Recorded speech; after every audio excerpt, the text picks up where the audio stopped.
Why dogs bark. Have you ever wondered why dogs bark at you? Most of you would think they don't know you yet, or you did something to them, right? Wrong. They're not barking at you. They're barking at what they see behind you, or in front of you, or beside you, maybe even above you. By the time you're around them more, they get used to seeing it. But you'd think they got used to you. No. They are so used to seeing that tall, winged, skinny, pale creature, it's all they see after a while. The creature's main target is animals such as cats or dogs. It stays by humans because that's the one thing the animal sees every day. But humans aren't safe either. The creature is easily angered, so if the dog barks or attacks it, the creature hurts the human. That's also why dogs and cats attack you, because they're scared. You may ask why I know all this, right? Well, I can see things others can't, such as this creature. I can see where they are at every moment, anywhere. And I can tell that there is one beside you, watching you, breathing on your neck, rubbing its bony fingers through your delicate hair. Don't bother looking around for it. You won't find it. You'll just have to learn to live with it. A Dog is a Man's Best Friend by serial killer T. Swift. I was only 7 years old when my mom died, but I remember that night like it was yesterday. Maybe part of it is being here in my childhood bedroom again, seeing the same worn wooden beam stretching across the ceiling, hearing the same aches and creaks as the old house settles in, smelling the same faint smell of old dust and new paint. It all brings me right back to my childhood. I'm going to try to explain this as quickly as I can because, honestly, I'm scared. And I need help or advice, or maybe I just need someone else to know. I don't know. I'm back in my childhood home for the first time in nearly 16 years. After my mom died, my dad and I moved away, but apparently he never sold the house. He passed away last month after a long battle with prostate cancer, and I take comfort in the fact that he's finally able to be with my mom again. He never remarried, and I think he missed her until the day he died. I didn't know the house was still in his name until I got a call from the executor of his will, who told me the house was now mine. Apparently it's just been empty this whole time. He never sold it and never even rented it out, but he kept up with regular maintenance, even keeping the lawn and the garden perfectly manicured. Honestly, the house is just as I remember it as a kid. Long story short, I ended up moving in. It's way too big a house for just me and my dog Noodle, but something in me won't let me sell it despite of all my friends telling me I should. It's stupid, I know. The place is a 45-minute drive from the city where I work, but my dad kept it for all those years, and I feel like just getting rid of it would somehow be disrespecting his memory. Back to 2001, the night my mom died. I can remember waking up in the early morning hours, a silver of crescent moon still high in the sky. Just like now, I lay bundled up under a pile of blankets and quilts. And just like now, my dog was in the room with me. Only he wasn't sleeping either. Instead, he was staring at himself in the mirror. I should note that this was not unusual at all for this dog. May he rest in peaceful doggy heaven. Toby was always a bit of an oddball, and we'd often find him just sitting around staring at himself in the mirror. He'd sit contently for hours, wagging his tail in the mirror as if the sight of his own face was the most wonderful thing in the world.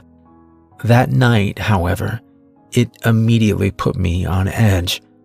For the past week leading up to that night, Toby had started to act weird when he looked at himself in the mirror.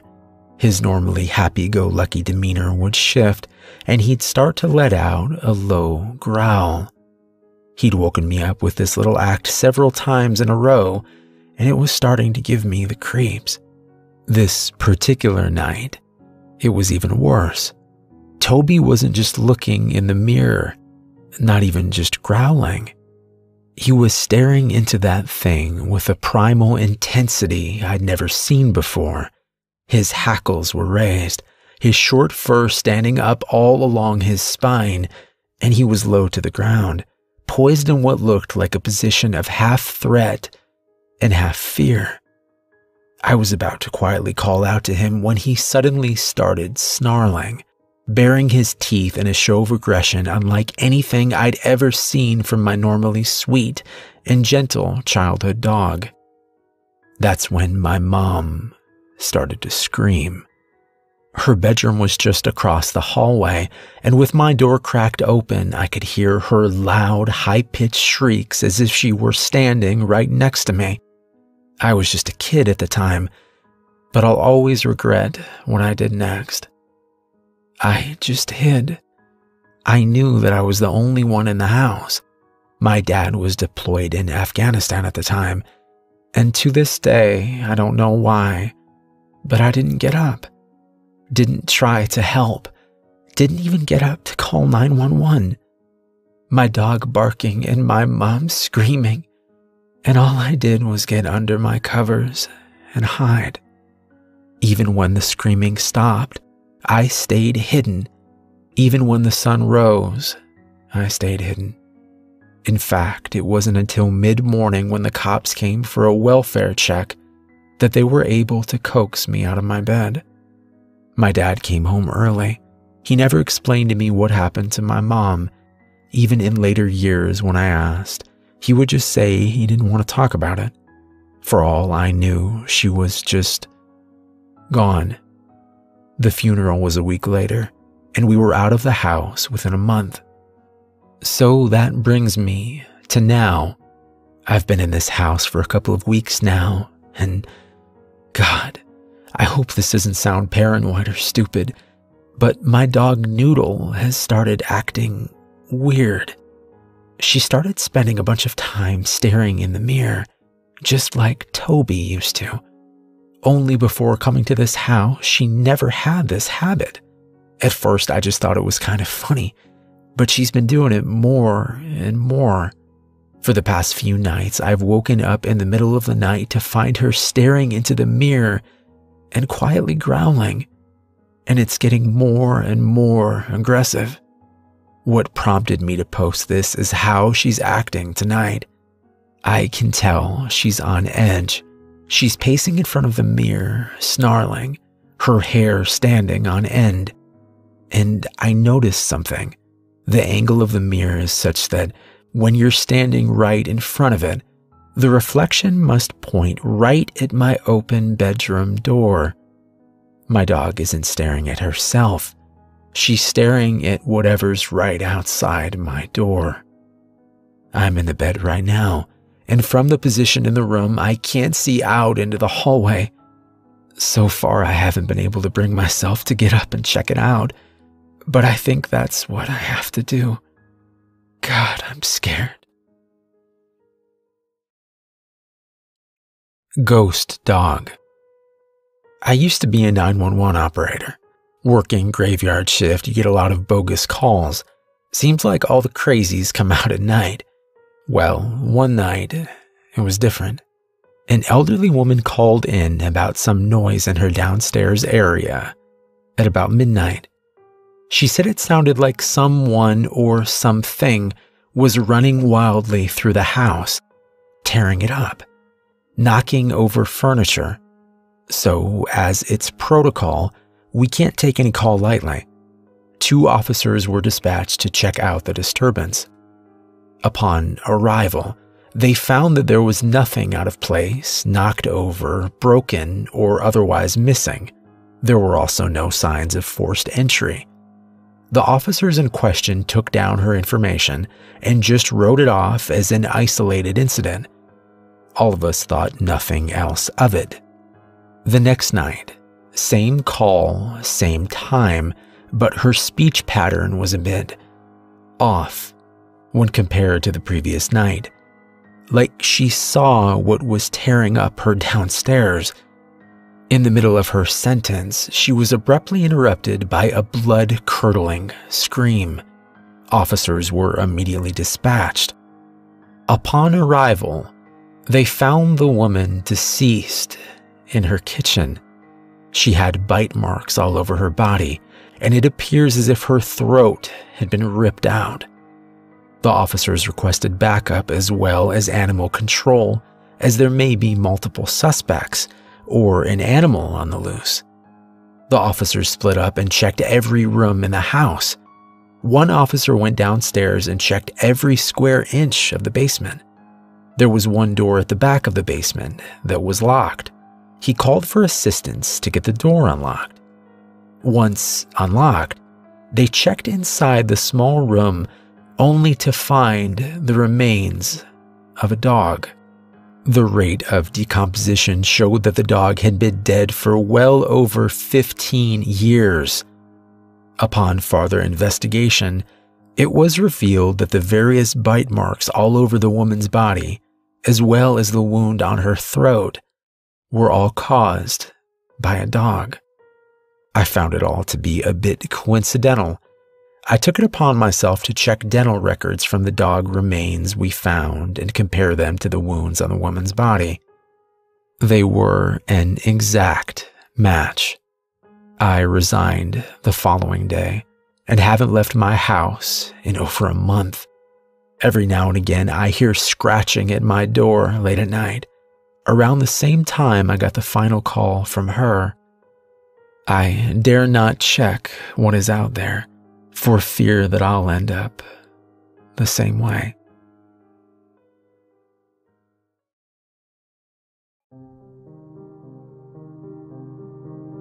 An old man and his dog stand together looking across the open water. They live in a small coastal town in Alaska. The news reported that the old man's son had drowned while they were out fishing. It was a fluke accident, the reporter had said. There was nothing more anyone could do. The old man and the dog glanced at each other, then back at the water. They knew better. It had been a dark, foggy night as the old man and his son Thomas had been out fishing. They always brought their dog Crichton, who loved to be out on the boat. The two men were enjoying a beer when the dog started to growl. "What is it, boy?" Thomas asked. In an instant, something huge had latched onto Thomas's arm. He fell back into the water. His father jumped in after him to no avail.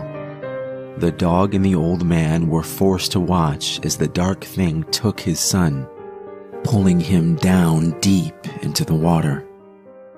That had been 1 week ago. An accident? No. Though it was dark, the man had made out two distinct yellow eyes. He swore the thing had smiled back at him as it pulled his son farther and farther into the darkness. A week later, having hardly left his home, the old man filled up the dog's food and water bowls on the porch. He locked the front door of his little house and put the key in the mail. Walking down to the dock, the old man was lost in thought. He held back tears as he knew he would never see his son again. He would never get to talk with him, never hear him laugh. The monster had taken all that away. Boarding the 30-foot sailboat, the dog quickly jumped on before the old man could push the boat off from shore. "Where do you think you're going?" The dog looked back up at him and towards the open water. "I don't think we're going to make it back, boy." Seeing what looked like determination in the dog's eyes, the old man nodded. The dog had left his son too. Armed only with an old spear gun and a knife his son had given him, he had decided to kill whatever had taken Thomas. They motored into the night, 1 week exactly from the day his son had died. Same time of night, Same foggy conditions. I figure it was sometime around midnight, the old man said, turning the old wooden wheel of the boat and scanning the fog. Maybe it hunts at midnight. The dog stood silently near the wheel, not leaving the old man's side. It wasn't until 2 in the morning that the creature finally showed itself. It peeked its head up from under the water. Though it was 100 yards out, 2 large yellow eyes stood out in the darkness of the water. The dog growled fiercely as the old man grabbed the spear gun and stared at the creature. They locked eyes. The monster slowly moved farther out, not in fear, but beckoning the old man and the dog to follow. And they did. It led them out miles from shore into the beginnings of a storm. Watching Crichton pace back and forth, the old man watched the creature in the water ahead of them. I know what it's doing, boy. It don't matter. We ain't coming back, but that thing ain't either. We're gonna kill it. For Thomas. As the sailboat was now fully in the storm, the hull shook violently with each new wave.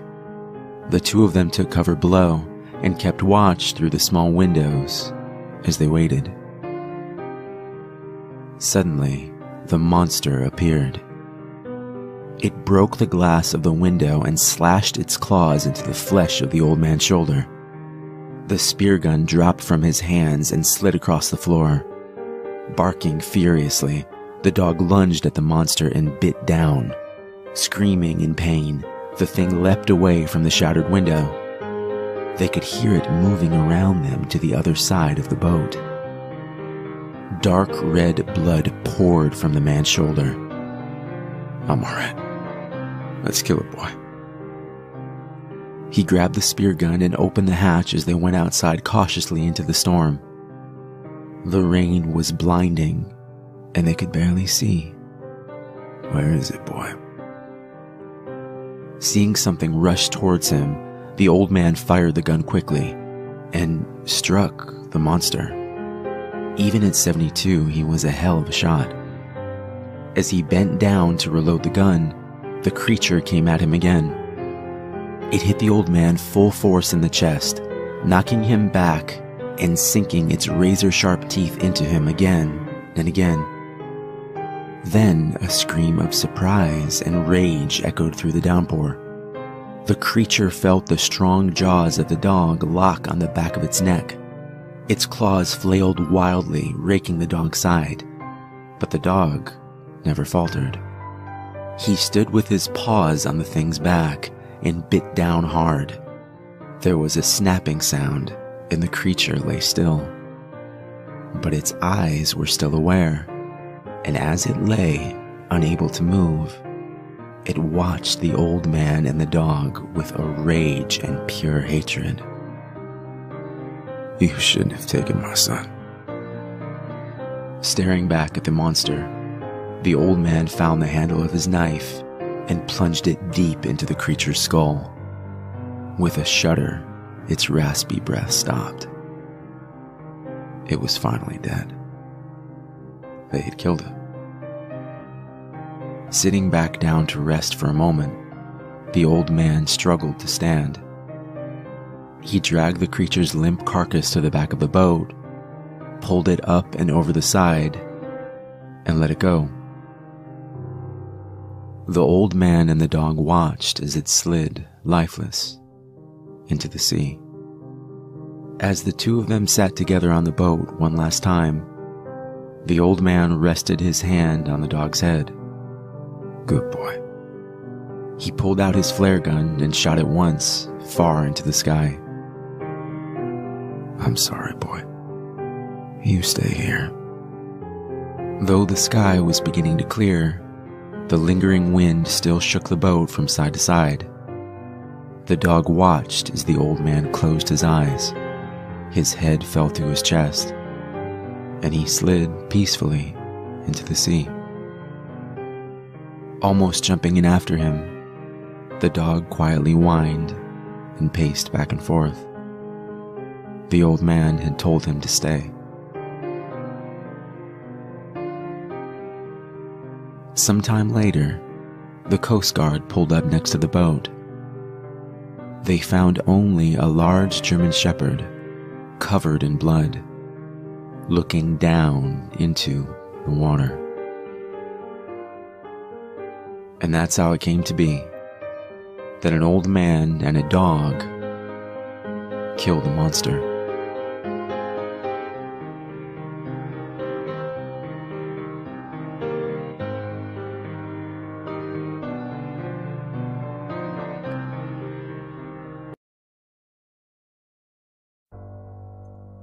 I first met in person with Mary E. in the summer of 2007. I had arranged with her husband of 15 years, Terrence, to see her for an interview. Mary had initially agreed, since I was not a newsman but rather an amateur writer gathering information for a few early college assignments, and if all went according to plan, some pieces of fiction. We scheduled the interview for a particular weekend when I was in Chicago on unrelated business. But at the last moment, Mary changed her mind and locked herself in the couple's bedroom, refusing to meet with me. For half an hour, I sat with Terrence as we camped outside the bathroom door, I listening and taking notes while he attempted fruitlessly to calm his wife. The things Mary said made little sense but fit with the pattern I was expecting. Though I could not see her, I could tell from her voice that she was crying. And more often than not, her objections to speaking with me centered around an incoherent diatribe on her dreams, her nightmares. Terrence apologized profusely when we ceased the exercise, and I did my best to take it in stride. Recall that I wasn't a reporter in search of a story, but merely a curious young man in search of information. Besides, I thought at the time I could perhaps find another, similar case if I put my mind and resources to it. Mary E. was the system operator for a small Chicago-based bulletin board system in 1992 when she first encountered smile.jpg, and her life changed forever.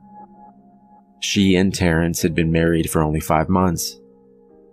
Mary was one of an estimated 400 people who saw the image when it was posted as a hyperlink on the BBS, though she is the only one who has spoken openly about the experience.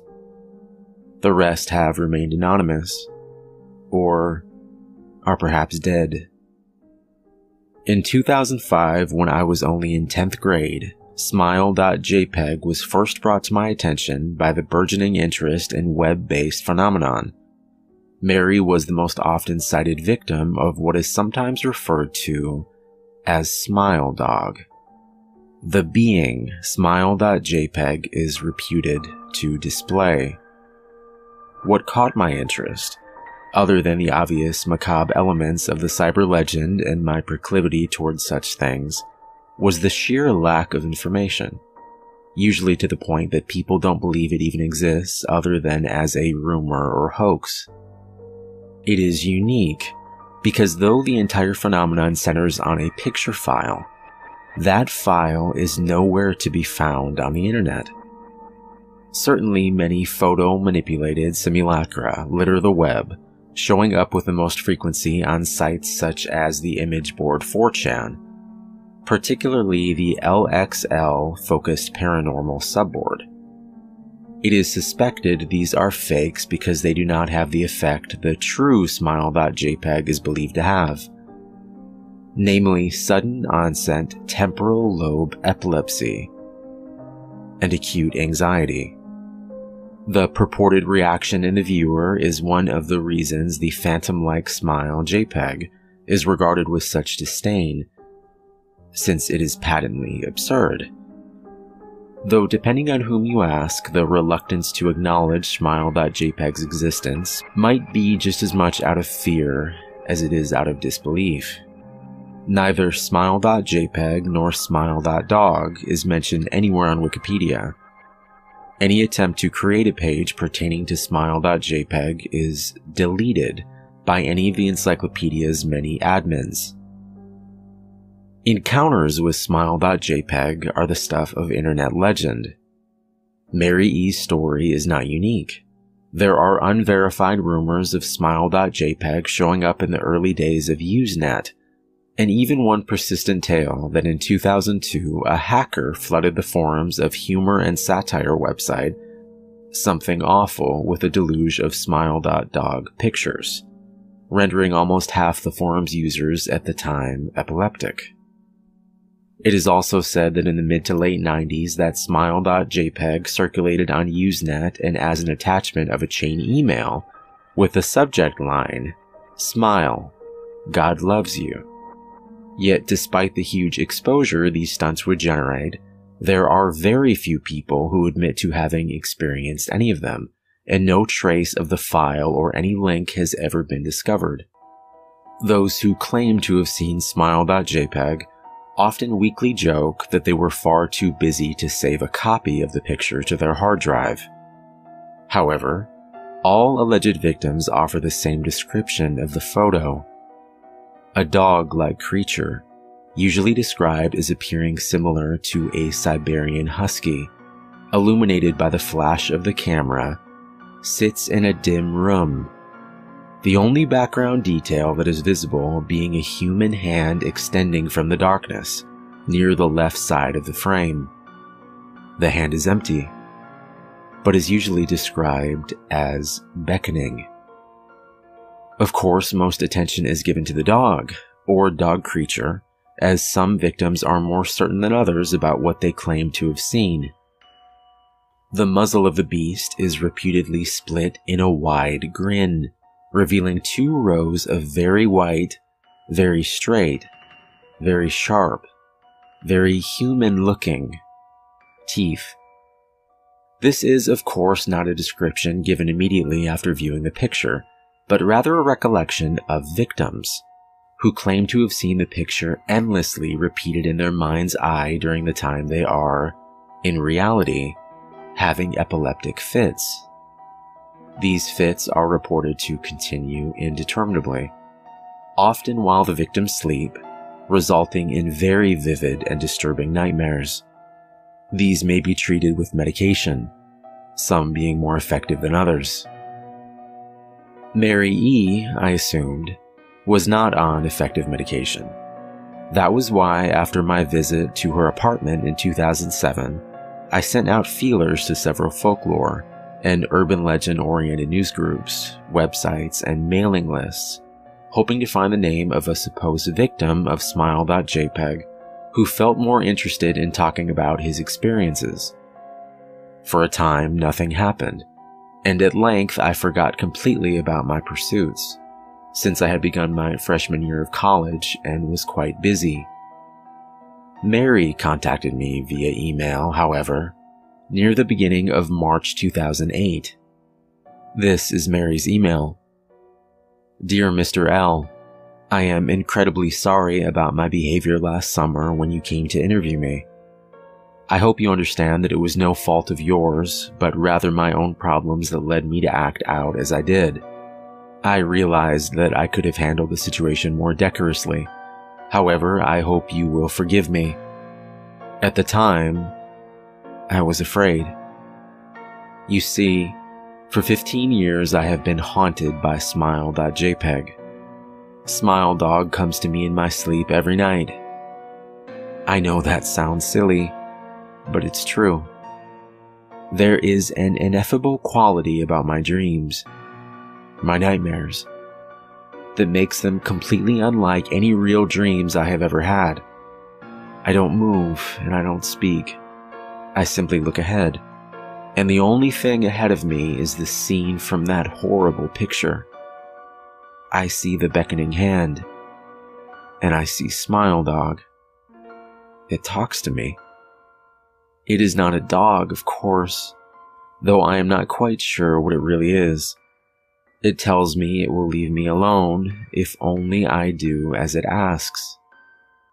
All I must do, it says, is spread the word. That is how it phrases its demands. And I know exactly what it means. It wants me to show it to someone else. And I could. The week after my incident, I received in the mail a manila envelope with no return address. Inside was only a 3.5-inch floppy disk. Without having to check, I knew precisely what was on it. I thought for a long time about my options. I could show it to a stranger, a coworker. I could even show it to Terrence, as much as the idea disgusted me. And what would happen then? Well, if Smile Dog kept its word, I could sleep. Yet if it lied, what would it do? And who was to say something worse would not come for me if I did as the creature asked? So I did nothing for 15 years, though I kept the diskette hidden amongst my things. Every night for 15 years, Smile Dog has come to me in my sleep and demanded that I spread the word. For 15 years, I have stood strong, though there have been hard times. Many of my fellow victims on the BBS board where I first encountered Smile.jpg stopped posting. I heard some of them committed suicide. Others remained completely silent, simply disappearing off the face of the web. They're the ones I worry about the most. I sincerely hope you will forgive me, Mr. L. But last summer when you contacted me and my husband about an interview, I was near the breaking point. I decided I was going to give you the floppy disk. I didn't care if Smile Dog was lying or not. I wanted it to end. You were a stranger, someone I had no connection with, and I thought I wouldn't feel sorrow when you took the disk as part of your research and sealed your fate. Before you arrived, I realized what I was doing. I was plotting to ruin your life. I couldn't stand the thought, and in fact, I still cannot. I am ashamed, Mr. L, and I hope that this warning will dissuade you from farther investigation of Smile.jpg. You may in time encounter someone who is, if not weaker than I, then wholly more depraved. Someone who will not hesitate to follow Smile Dog's orders. Stop while you are still whole. Sincerely, Mary L. Terrence contacted me later that month with the news that his wife had killed herself. While cleaning up the various things she'd left behind, closing email accounts and the like, he happened upon the above message. He was a man in shambles. He wept as he told me to listen to his wife's advice. He'd found the disc, he revealed, and burned it until it was nothing but a stinking pile of blackened plastic. The part that most disturbed him, however, was how the disc had hissed as it melted, like some sort of animal, he said. I will admit that I was a little uncertain about how to respond to this. At first I thought perhaps it was a joke, with a couple belatedly playing with the situation in order to get a rise out of me. A quick check of several Chicago newspapers' online obituaries, however, proved that Mary E. was indeed dead. There was, of course, no mention of suicide in the article. I decided that for a time at least, I would not farther pursue the subject of Smile.jpg, especially since I had finals coming up at the end of May. But the world has odd ways of testing us. Almost a year after I'd returned from my disastrous interview with Mary E., I received another email. Hello. I found your email address through a mailing list. Your profile said you were interested in Smile Dog. I have seen it, and it isn't as bad as everyone says. I have sent it to you here. Just spreading the word. That final line chilled me to the bone. According to my email client, there was only one file attachment, called Naturally, Smile.jpg. I considered downloading it for some time. It was most likely a fake, I imagine. And even if it weren't, I was never wholly convinced of Smile.jpg's peculiar powers.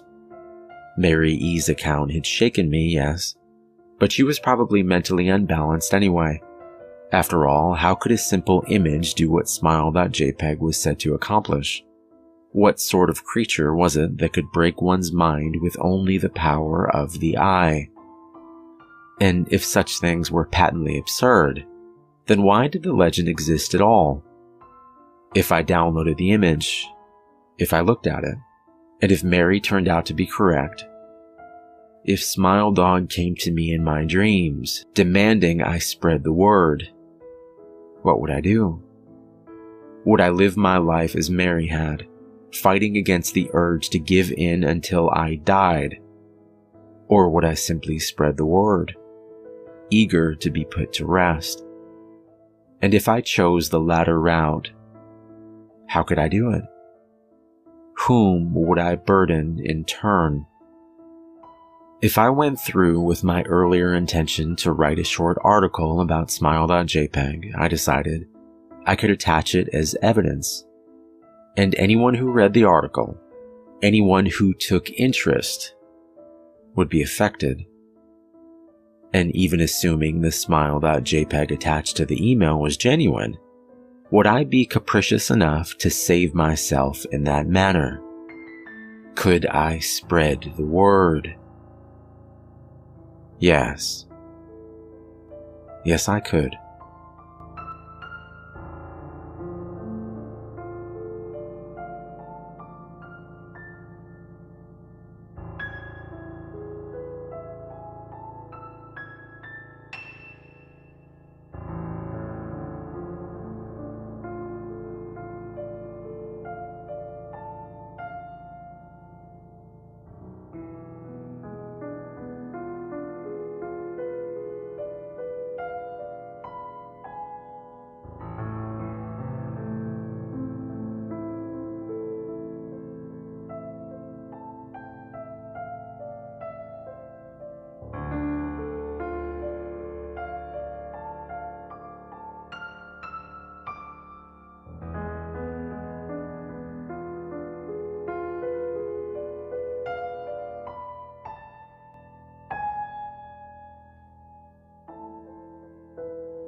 Jack London. To build a fire.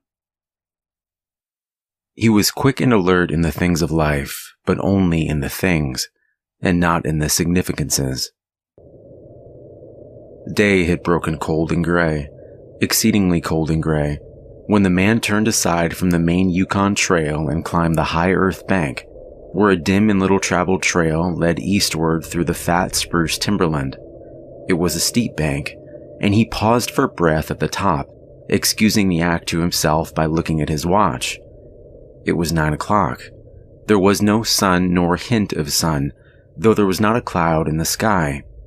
It was a clear day, and yet there seemed an intangible pall over the face of things, a subtle gloom that made the day dark, and that was due to the absence of sun. This fact did not worry the man. He was used to the lack of sun. It had been days since he had seen the sun, and he knew that a few more days must pass before that cheerful orb, due south, would just peep above the skyline and dip immediately from view. The man flung a look back along the way he had come. The Yukon lay a mile wide and hidden under 3 feet of ice. On top of this ice were as many feet of snow. It was all pure white. Rolling in gentle undulations were the ice jams of the freeze-up had formed. North and south, as far as his eye could see, it was unbroken white, save for the dark hairline that curved and twisted from around the spruce-covered island to the south, and that curved and twisted away into the north, where it disappeared behind another spruce-covered island. This dark hairline was the trail, the main trail, that led south 500 miles to the Chilkoot Pass, and still on to the north 1,000 miles to Nalado, and finally to St. Michael on Bering Sea, 1,000 miles and half 1,000 more. But all this mysterious far-reaching hairline trail, the absence of sun from the sky, the tremendous cold, and the strangeness and weirdness of it all made no impression on the man. It was not because he was long used to it. He was a newcomer in the land, a Chachiquo, and this was his first winter.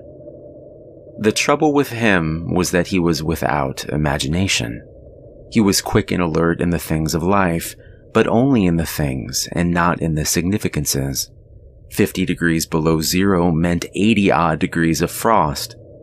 Such fact impressed him as being cold and uncomfortable, and that was all. It did not lead him to meditate upon his frailty in general, able only to live within certain narrow limits of heat and cold, and from there on it did not lead him to the conjectural field of immortality and man's place in the universe. 50 degrees below zero stood for a bite of frost that hurt and that must be guarded by the use of mittens, ear flaps, warm moccasins, and thick socks. 50 degrees below zero was to him just precisely 50 degrees below zero. That there should be anything more to it than that was a thought that never entered his head. As he turned to go, he spat speculatively. There was a sharp, explosive crackle that startled him. He spat again, and again in the air before it could fall to the snow. The spittle cracked. He knew that at 50 below, spittle cracked on the snow, but this spittle had cracked in the air. Undoubtedly, it was colder than 50 below. How much colder, he did not know. But the temperature did not matter. He was bound for the old claim on the left fork of Henderson Creek, where the boys were already. They had come over across the divide from the Indian Creek country, while he had come the roundabout way to take a look at the possibility of getting out logs in the spring from the islands and the Yukon. He would be in the camp by 6 o'clock, a bit after dark, it was true, but the boys would be there, a fire would be going, and a hot supper would be ready.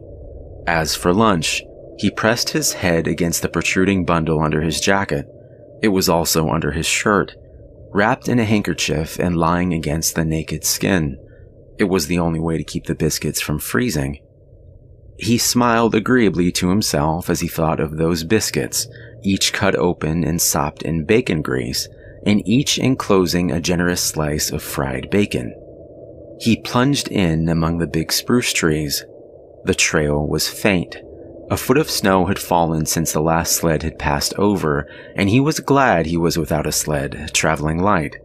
In fact, he carried nothing but the lunch wrapped in the handkerchief. He was surprised, however, at the cold. It certainly was cold, he concluded, as he rubbed his numb nose and cheekbones with his mittened hand. He was a warm, whiskered man, but the hair on his face did not protect the high cheekbones and the eager nose that thrust itself aggressively into the frosty air. At the man's heels trotted a dog, a big native husky, the proper wolf dog, gray-coated and without any visible or temperamental difference from its brother, the wild wolf. The animal was depressed by the tremendous cold. It knew that it was no time for traveling. Its instinct told it a truer tale than was told to the man by the man's judgment. In reality, it was not merely colder than 50 below zero. It was colder than 60 below, than 70 below. It was 75 below zero. Since the freezing point is 32 above zero, it meant that 107 degrees of frost obtained. The dog did not know anything about thermometers. Possibly in its brain there was no sharp consciousness of a condition of very cold such as was in the man's brain, but the brute had its instinct. It experienced a vague but menacing apprehension that subdued it and made it slink along at the man's heels, and that made it question eagerly every unwanted movement of the man as if expecting him to go into camp or to seek shelter somewhere to build a fire. The dog had learned fire and it wanted fire, or else to burrow under the snow and cuddle its warmth away from the air. The frozen moisture of its breathing had settled on its fur in a fine powder of frost, and especially were its jowls, muzzle, and eyelashes whitened by its crystalled breath. The man's red beard and mustache were likewise frosted, but more solidly, the deposit taking the form of ice and increasing with every warm, moist breath he exhaled. Also, the man was chewing tobacco, and the muzzle of ice held his lips so rigidly that he was unable to clear his chin when he expelled the juice. The result was that a crystal beard of the color and solidity of amber was increasing its length on his chin. If he fell down, it would shatter itself like glass into brittle fragments, but he did not mind the appendage. It was the penalty all tobacco chewers paid in that country, and he had been out before in 2 cold snaps. They had not been so cold as this, he knew, but by the spirit thermometer at 60 Mile, he knew that they registered at 50 below and 55. He held on through the level stretch of woods for several miles, crossed a wide flat, and dropped down a bank to the frozen bed of a small stream. This was Henderson Creek, and he knew he was 10 miles from the forks. He looked at his watch. It was 10 o'clock. He was making 4 miles an hour, and he calculated that he would arrive at the forks at 12:30. He decided to celebrate that event by eating his lunch there. The dog dropped in again at his heels, with a tail drooping discouragement as the man sung along the creek bed. The furrow of the old sled trail was plainly visible, but a dozen inches of snow covered the marks of the last runners. In a month, no man had come up or down that silent creek. The man held steadily on. He was not much given to thinking, and just then particularly, he had nothing to think about save that he would eat lunch at the forks and that at 6 o'clock he would be in camp with the boys.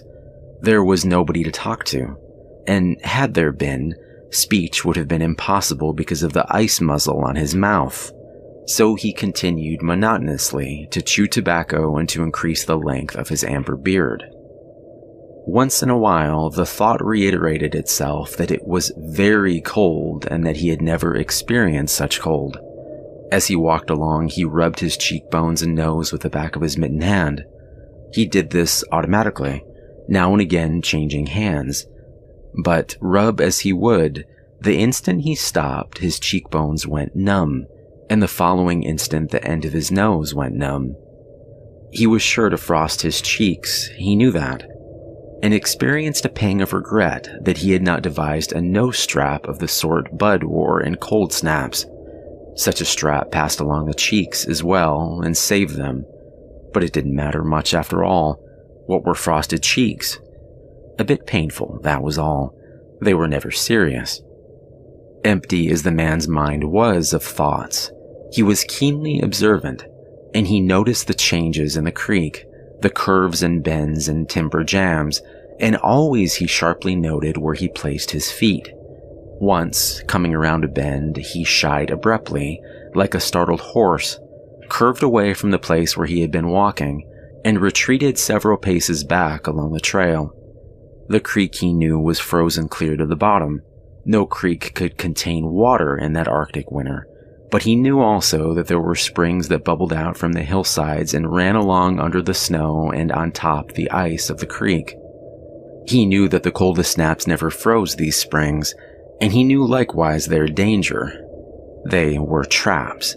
They hid pools of water under the snow that might be 3 inches deep, or 3 feet. Sometimes a skin of ice half an inch thick covered them, and in turn was covered by the snow.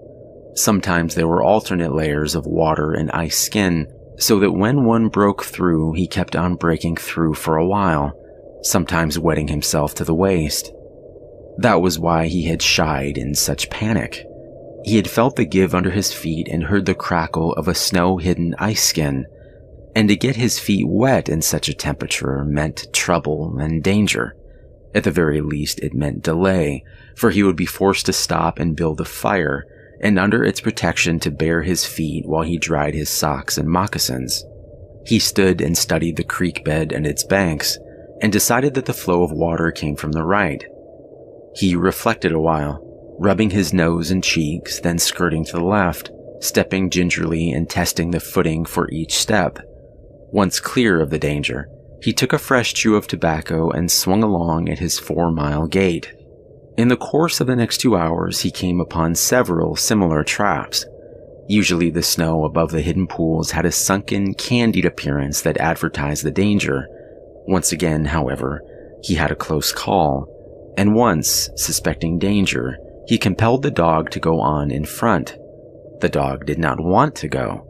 It hung back until the man shoved it forward, and then it went quickly across the white, unbroken surface. Suddenly, it broke through, floundered to one side, and got away to firmer footing. It had wet its 4 feet and legs, and almost immediately the water that clung to it turned to ice. It made quick efforts to lick the ice off its legs, then dropped down in the snow and began to bite out the ice that had formed between the toes. This was a matter of instinct. To permit the ice to remain would mean sore feet. It did not know this. It merely obeyed the mysterious prompting that arose from the deep crypts of its being.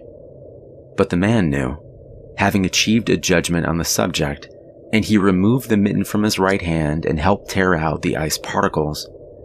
He did not expose his fingers more than a minute, and was astonished at the swift numbness that smote them. It certainly was cold. He pulled on the mitten hastily and beat the hand savagely against his chest. At 12 o'clock, the day was at its brightest, yet the sun was too far south on its winter journey to clear the horizon. The bulge of the earth intervened between it and Henderson Creek, where the man walked under a clear sky at noon and cast no shadow. At 12:30 to the minute, he arrived at the forks of the creek.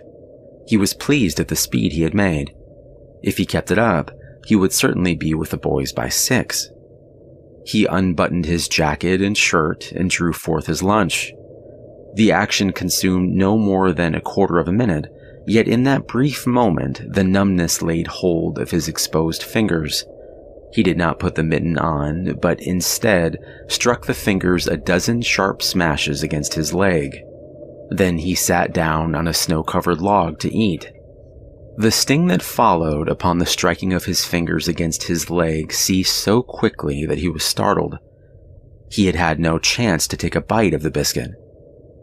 He struck the fingers repeatedly and returned them to the mitten, baring the other hand for the purpose of eating. He tried to take a mouthful, but the ice muzzle prevented.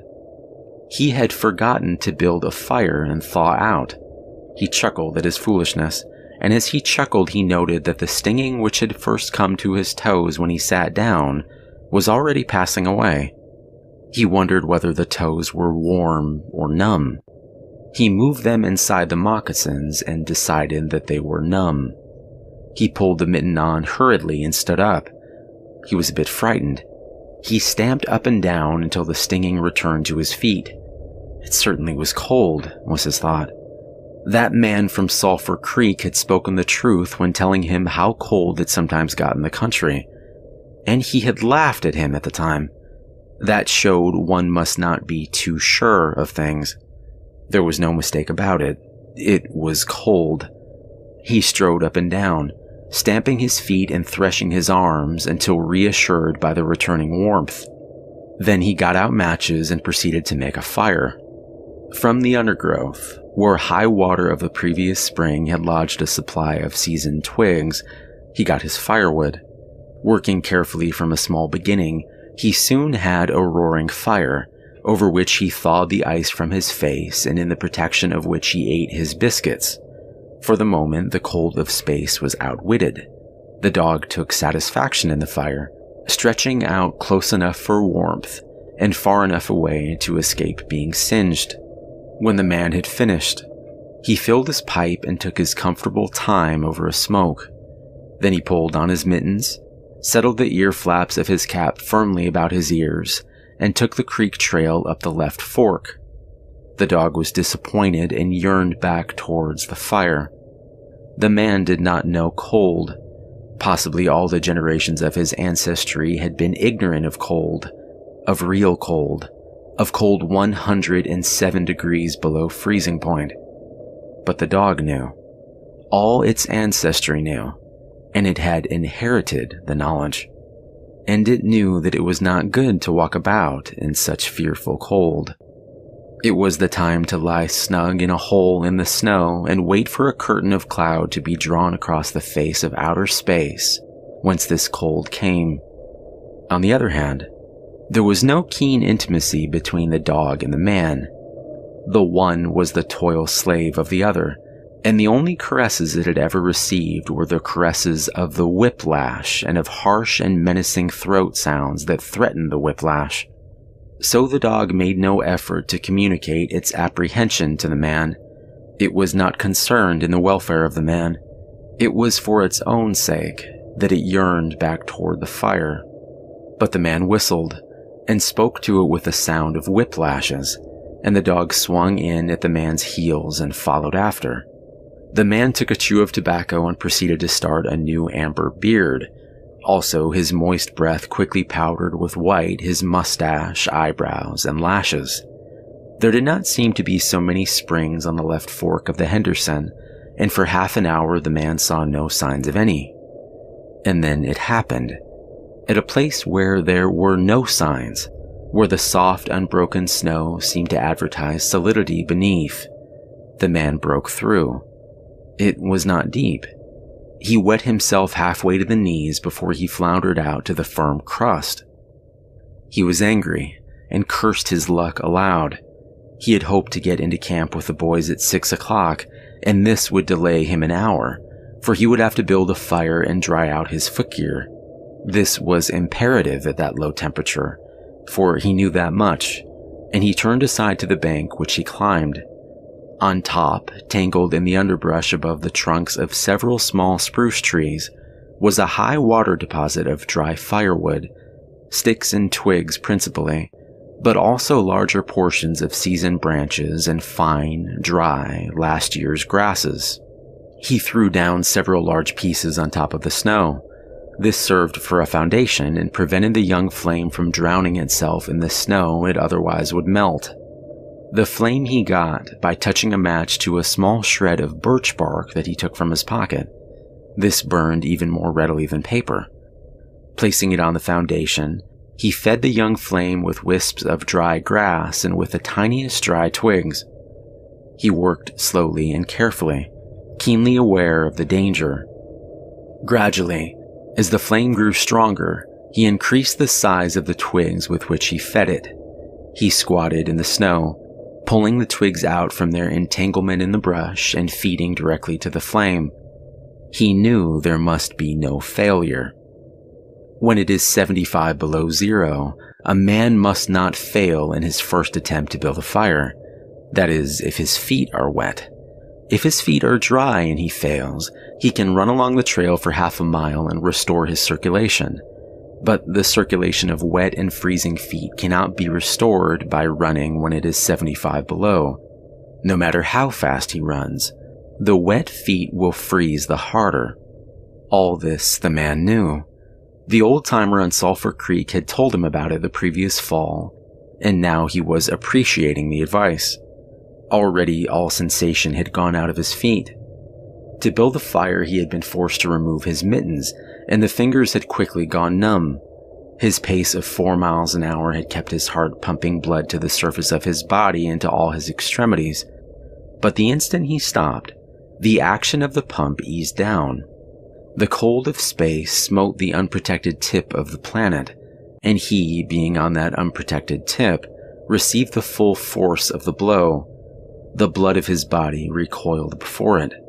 The blood was alive, like the dog, and like the dog it wanted to hide away and cover itself up from the fearful cold. So long as he walked 4 miles an hour, he pumped that blood willy-nilly to the surface. But now it ebbed away and sank down into the recesses of his body. The extremities were the first to feel its absence. His wet feet froze the faster, and his exposed fingers numbed the faster, though they had not yet begun to freeze. Nose and cheeks were already freezing, while the skin of all his body chilled as it lost its blood. But he was safe. Toes and nose and cheeks would only be touched by the frost, for the fire was beginning to burn with strength. He was feeding it with the twigs the size of his finger. In another minute, he would be able to feed it with branches the size of his wrist, and then he could remove his wet footgear, and while it dried, he could keep his naked feet warm by the fire, rubbing them at first, of course, with snow. The fire was a success. He was safe. He remembered the advice of the old-timer on Sulphur Creek and smiled. The old-timer had been very serious in laying down the law that no man must travel alone in the Klondike after 50 below. Well, here he was. He had had the accident, he was alone, and he had saved himself. Those old-timers were rather womanish, some of them, he thought. All a man had to do was to keep his head, and he was all right. Any man who was a man could travel alone. But it was surprising how rapid with which his cheeks and nose were freezing, and he had not thought his fingers could go lifeless in so short a time. Lifeless they were, for he could scarcely make them move together to grip a twig, and they seemed remote from his body and from him. When he touched a twig, he had to look and see whether or not he had hold of it. The wires were pretty well down between him and his finger ends, all of which counted for little. There was the fire, snapping and crackling and promising life with every dancing flame. He started to untie his moccasins. They were coated with ice. The thick German socks were like sheaths of iron halfway to the knees, and the moccasin strings were like rods of steel, all twisted and knotted as by some conflagration. For a moment he tugged with his numb fingers, then, realizing the folly of it, he drew his sheath knife. But before he could cut the strings, it happened. It was his own fault, or rather his mistake. He should not have built the fire under the spruce tree. He should have built it in the open. But it had been easier to pull the twigs from the brush and drop them directly on the fire. Now, the tree under which he had done this carried a weight of snow on its boughs. No wind had blown for weeks, and each bough was fully freighted. Each time he had pulled on a twig, he had communicated a slight agitation to the tree, an imperceptible agitation so far as he was concerned, but an agitation sufficient to bring about the disaster. High up in the tree, one bough capsized its load of snow. This fell on the boughs below, capsizing them. This process continued, spreading out and involving the whole tree. It grew like an avalanche, and it descended without warning upon the man and the fire was blotted out. Where it had burned was a mantle of fresh and disordered snow. The man was shocked. It was as though he had just heard his own sentence of death. For a moment he sat and stared at the spot where the fire had been. Then he grew very calm. Perhaps the old-timer on Sulphur Creek was right. If he had only had a trail made, he would have been in no danger now. The trail mate could have built the fire. Well, it was up to him to build a fire over again, and this second time there must be no failure. Even if he succeeded, he would most likely lose some toes. His feet must be badly frozen by now, and there would be some time before the second fire was ready. Such were his thoughts. But he did not sit and think them. He was busy all the time they were passing through his head. He made a new foundation for a fire, this time in the open, where no treacherous tree could blot it out.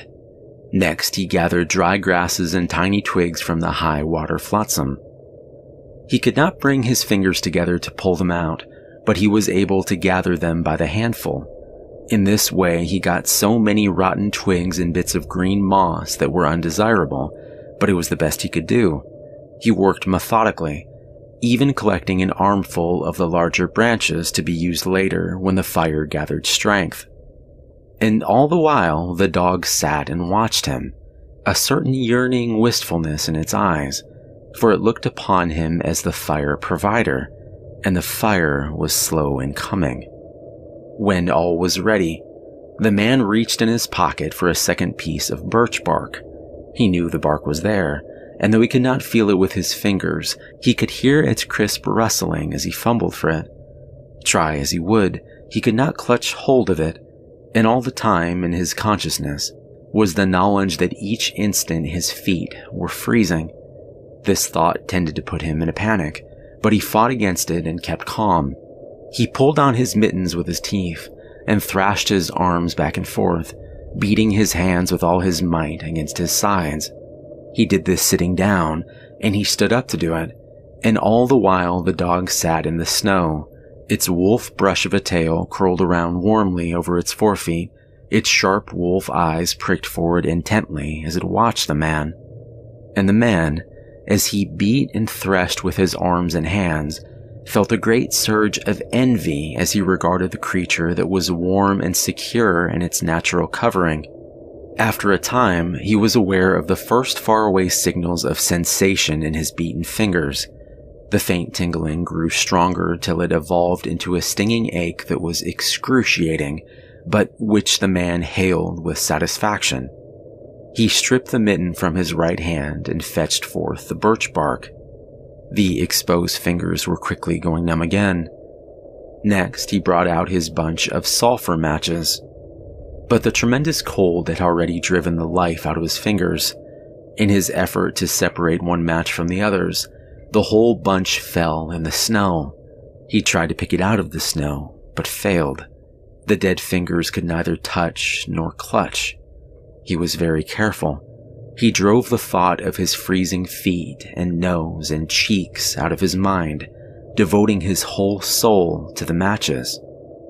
He watched, using the sense of vision in place of that touch, and when he saw his fingers on each side of the bunch, he closed them. That is, he willed to close them, for the wires were down, and the fingers did not obey. He pulled the mitten on the right hand and beat it fiercely against his knee. Then, with both mittened hands, he scooped the bunch of matches, along with much snow, into his lap. Yet he was no better off. After some manipulation, he managed to get the bunch between the heels of his mittened hands. In this fashion, he carried it to his mouth. The ice crackled and snapped when by a violent effort he opened his mouth. He drew the lower jaw in, curled the upper lip out of the way, and scraped the bunch with his upper teeth in order to separate a match. He succeeded in getting one, which he dropped on his lap. But he was no better off. He could not pick it up. Then he devised a way. He picked it up in his teeth and scratched it on his leg. 20 times he scratched it before succeeding in lighting it. As it flamed, he held it with his teeth to the birch bark, but the burning brimstone went up his nostrils and into his lungs, causing him to cough. The match fell into the snow and went out. The old-timer on Sulphur Creek was right, he thought in a moment of controlled despair that ensued. After 50 below, a man should travel with a partner. He beat his hands, but failed in exciting any sensation. Suddenly he bared both hands, removing the mittens with his teeth. He caught the whole bunch between the heels of his hands. His arm muscles not being frozen enabled him to press the hand heels tightly against the matches. Then he scratched the bunch along his legs. It flared into flame, 70 sulfur matches at once. There was no wind to blow them out. He kept his head to one side to escape the strangling fumes and held the blazing bundle to the birch bark. As he so held it, he became aware of sensation in his hand. His flesh was burning. He could smell it. Deep down below the surface, he could feel it. The sensation developed into pain that grew acute, and still he endured it, holding the flame of the matches clumsily to the bark that would not light readily because his own burning hands were in the way, absorbing most of the flame. At last, when he could endure no more, he jerked his hands apart. The blazing matches fell sizzling into the snow, but the birch bark was alight. He began laying dry grasses and tiniest twigs on the flame. He could not pick and choose, for he had to lift the fuel between the heels of his hands. Small pieces of rotten wood and green moss clung to the twigs, and he bit them off as well as he could with his teeth. He cherished the flame carefully and awkwardly. It meant life, and it must not perish. The withdrawal of blood from the surface of his body now made him begin to shiver, and he grew more awkward. A large piece of green moss fell squarely on the little fire. He tried to poke it with his fingers, but his shivering frame made him poke too far, and he disrupted the nucleus of the little fire, the burning grasses and tiny twigs separating and scattering. He tried to poke them together again, but in spite of the tenseness of his effort, his shivering got away with him, and the twigs were hopelessly scattered. Each twig gushed a puff of smoke and went out. The fire provider had failed. As he looked apathetically about him, his eyes chanced on the dog, sitting across the ruins of the fire from him, in the snow, making restless, hunching movements, slightly lifting one forefoot and then the other, shifting its weight back and forth on them with wistful eagerness. The sight of the dog put a wild idea into his head. He remembered the tale of a man caught in a blizzard who killed a steer and crawled inside the carcass, and so was saved. He would kill the dog and bury his hands in the warm body until the numbness went out of them. Then he could build another fire. He spoke to the dog, calling it to him, but in his voice was a strange note of fear that frightened the animal, who had never known the man to speak in such a way before. Something was the matter, and its suspicious nature sensed danger. It knew not what danger, but somewhere, somehow, in its brain arose an apprehension of the man. It flattened its ears down at the sound of the man's voice, and its restless hunching movements and liftings and shiftings of its forefeet became more pronounced. But it would not come to the man. He got on his hands and knees and crawled towards the dog. This unusual posture again excited suspicion, and the animal sidled mincingly away. The man sat up in the snow for a moment and struggled for calmness. Then he pulled on his mittens by means of his teeth and got upon his feet. He glanced down at first in order to assure himself that he was really standing up, for the absence of sensation in his feet left him unrelated to the earth. His erect posture in itself started to drive the webs of suspicion from the dog's mind, and when he spoke peremptorily, with the sound of whiplashes in his voice, the dog rendered its customary allegiance and came to him. As it came within reaching distance, the man lost his control. His arms flashed out to the dog, and he experienced genuine surprise when he discovered that his hands could not clutch, that there was neither bend nor feeling in the fingers. He had forgotten for a moment that they were frozen, and that they were freezing more and more. All this happened quickly, and before the animal could get away, he encircled its body with his arms. He sat down in the snow, and in this fashion held the dog, while it snarled and whined and struggled. But it was all he could do, hold its body encircled in his arms and sit there. He realized that he could not kill the dog. There was no way to do it. With his helpless hands, he could neither draw nor hold his sheathed knife nor throttle the animal. He released it, and it plunged wildly away, with tail between its legs and still snarling. It halted 40 feet away, surveying him curiously, with ears sharply pricked forward. The man looked down at his hands in order to locate them, and found them hanging on the ends of his arms. It struck him as curious that one should have to use his eyes in order to find out where his hands were. He began threshing his arms back and forth, beating the mittened hands against his sides. He did this for 5 minutes, violently, and his heart pumped enough blood up to the surface to put a stop to his shivering. But no sensation was aroused in his hands. He had an impression that they hung like weights on the ends of his arms, but when he tried to run the impression down, he could not find it.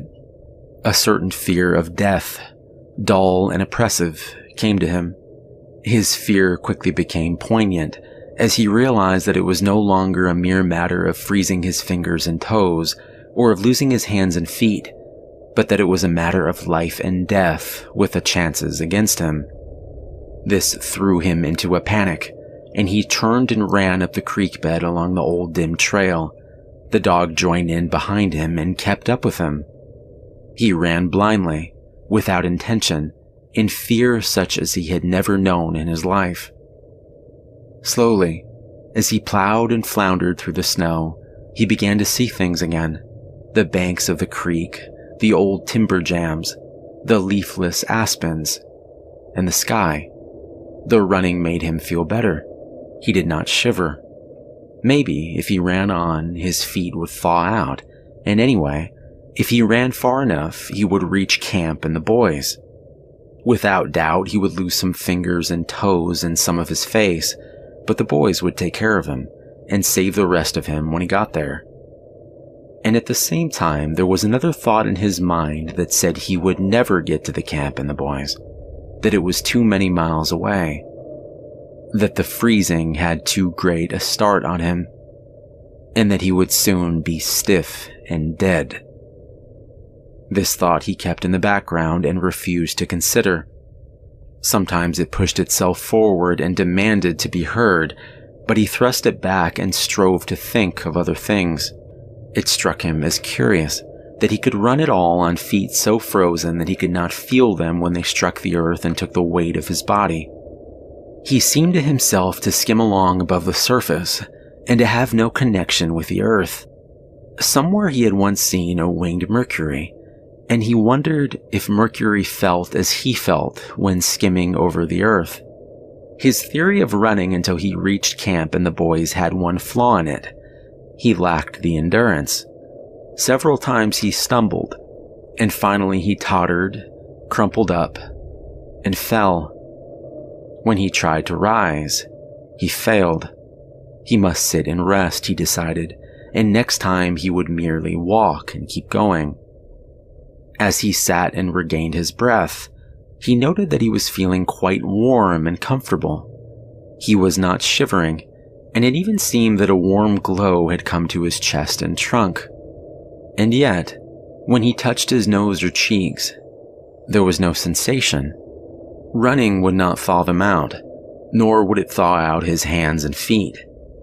Then the thought came to him that the frozen portions of his body must be extending. He tried to keep this thought down, to think of something else. He was aware of the panicky feeling that it caused, and he was afraid of the panic. But the thought asserted itself and persisted until it produced a vision of his body totally frozen. This was too much, and he made another wild run along the trail. Once he slowed down to a walk, but the thought of the freezing extending itself made him run again. And all the time the dog ran with him at his heels. When he fell down a second time, it curled its tail over its forefeet and sat in front of him, facing him, curiously eager and intent. The warmth and security of the animal angered him, and he cursed it till it flattened down its ears appeasingly. This time the shivering came more quickly upon the man. He was losing his battle with the frost. It was creeping into his body from all sides. The thought of it drove him on, but he ran no more than 100 feet when he staggered and pitched headlong. It was his last panic. When he had recovered his breath and control, he sat up and entertained in his mind the conception of meeting death with dignity. However, the conception did not come to him in such terms. His idea of it was that he had been making a fool of himself, running around like a chicken with its head cut off. Such was the simile that occurred to him. Well, he was bound to freeze anyway, and he might as well take it decently. With this newfound peace of mind came the first glimmerings of drowsiness. A good idea, he thought, to sleep off to death. It was like taking an anesthetic. Freezing was not so bad as people thought. There were lots worse ways to die. He pictured the boys finding his body next day. Suddenly he found himself with them, coming along the trail and looking for himself. and still with them, he came around a turn in the trail and found himself lying in the snow. He did not belong with himself anymore, for even then he was out of himself, standing with the boys and looking at himself in the snow. It certainly was cold, was his thought. When he got back to the States, he could tell the folks what real cold was. He drifted on from this to a vision of the old-timer on Sulphur Creek. He could see him quite clearly, warm and comfortable and smoking a pipe. "You were right, old hoss. You were right," the man mumbled to the old-timer of Sulphur Creek. Then the man drowsed off into what seemed to him the most comfortable and satisfying sleep he had ever known.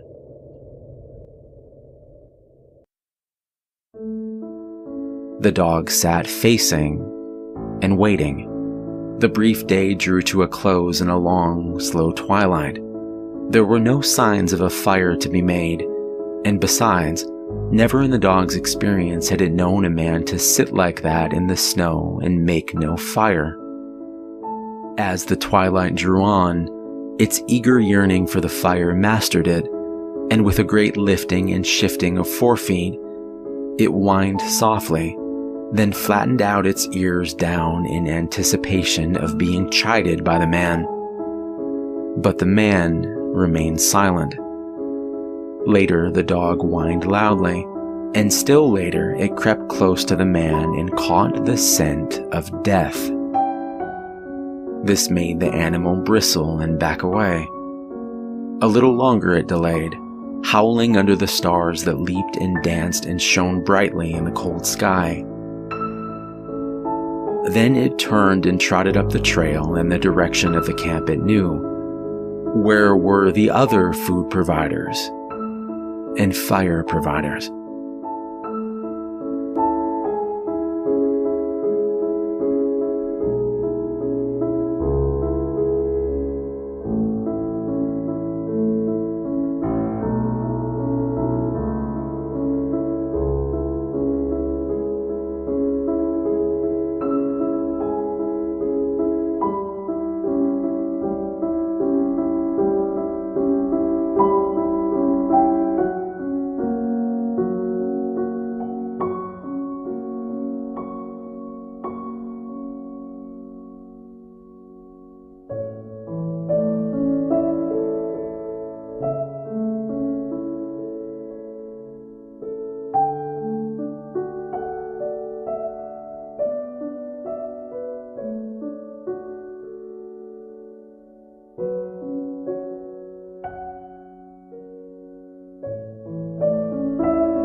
Beginning in early April 1986, the people in and around the little-known Chernobyl nuclear power plant began to experience a series of strange events revolving around sightings of a mysterious creature described as a large, dark, and mutated man with gigantic wings and piercing red eyes.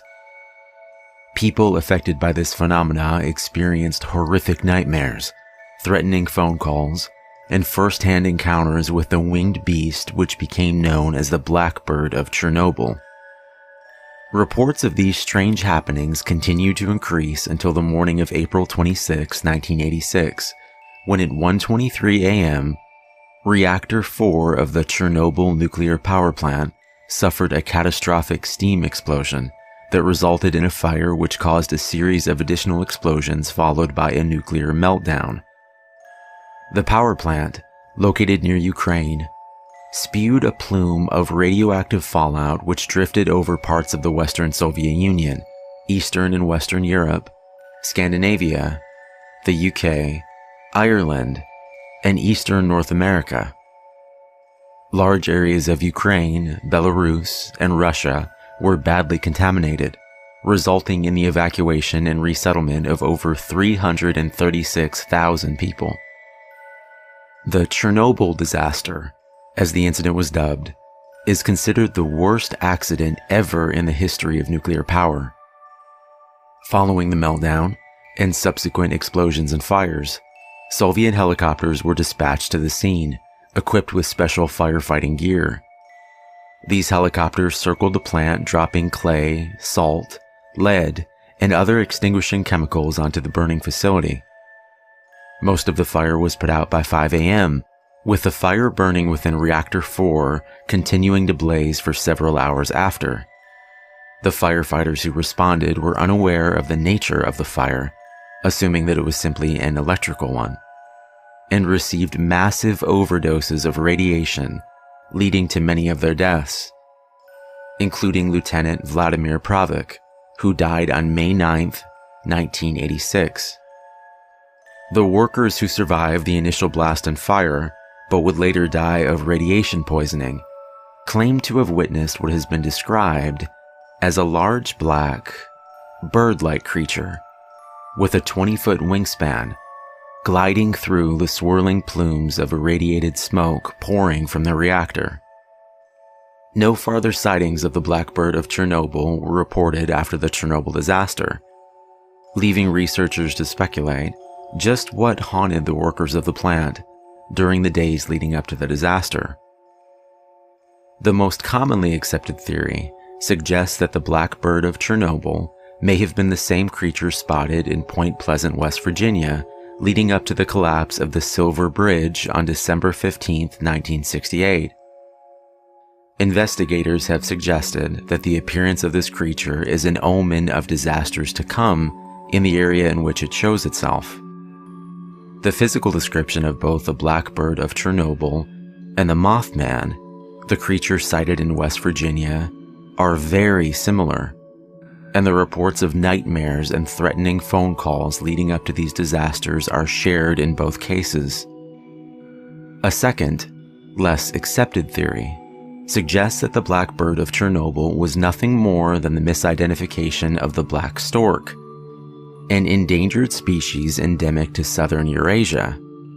The black stork stands nearly 3 foot tall and has a wingspan of nearly 6 feet. This theory, however, fails to take into account the menacing phone calls and the disturbing nightmares. Also, the physical description given by the majority of eyewitnesses who actually saw the Blackbird of Chernobyl does not in any way match the physical appearance of the black stork. Both the Blackbird of Chernobyl and the Mothman have not been sighted since their respective disasters, leaving us with many unanswered questions. All we can do is wait for the beast to show itself again and give us a chance to figure out just what it may be. Unfortunately, it would seem that for this creature to show up again, we have to anticipate some form of disaster.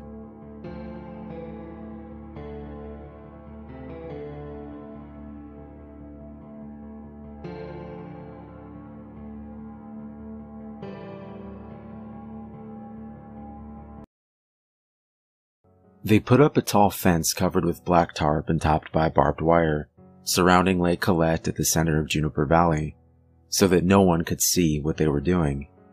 2 of the 3 local cop cars were stationed 24/7 at either end, one to the east and one to the west. This all went on for 3 days while some unknown official body did what needed to be done. Then overnight, the black barbed wire fence was gone, replaced with the normal chain-link variety. A few middle school kids dared Kevin Witter to apply a pair of wire cutters and sneak in. My little half-brother knew Kevin. The kid claimed to have seen unmarked vans and a bevy of sunglasses-wearing government agents with automatic weapons surrounding a team of scientists in hazmat suits, dragging the carcass of a monster out of the water. The monster had 10 legs, the skin of an alligator, and the body of a squid, or the body of a shark, or matted fur or feathers or teeth. It changed per telling, and it was all bullshit. I'm guessing Kevin Witter either chickened out before doing the deed, or else was picked up by the cops as soon as he approached the fence. At the end of 3 days, some early risers in Juniper Valley reported seeing 3 unmarked cars heading east on Skylark Road, towards the highway and the Air Force Base and the Palmdale Airport. Whatever government agency was operating behind the blockade, searching the lake, they were gone without a trace by the time the sun came up. And whatever they found, they weren't telling. The cops were clueless. All they told us townsfolk was that due to a bacterial infestation, we were not to swim in the lake until farther notice. I will never swim in that lake again, and I hope to God they killed them all. I stayed in Juniper Valley during the summer with my father. He and my stepmother loved it there, loved the isolation and the small-town lifestyle. Though I would hesitate to even call Juniper Valley a town, it's an unincorporated cluster of ranch-style homes planted like a pimple among the Sierra Pelona Mountains. In the 90s, the population of Juniper Valley and the surrounding hills was 800 and change. There was one general store in town, one gas station, one church, and one dirty little inn with a bar restaurant. Anything else one would need could be found in Palmdale, a 45-minute drive east, through miles of gridded power lines and golden flatland, dotted with silos and scrape metal. The town resembles a bowl with Lake Colette at the basin, and streets and houses arranged around the edges, along the slopes of the surrounding hills. Calling Lake Colette a lake is also stretching things a little bit. It's a sag pond right on the San Andreas Fault, which cuts straight through Juniper Valley. During droughts, Lake Colette would drain to a glorified puddle, a mossy marsh of waist-high weeds. There were quite a few rainy years during my childhood. Lake Colette would remain a proper body of water then, even in the midst of a hot, dry summer. I'd look out my bedroom window at the lake, below the dim circles of light cast by the 2 street lamps on Skylark Road, pitch black like a tar pit. On moonless nights it seemed bottomless, and I felt as though it could be a kilometers deep well, a black hole. I grew up.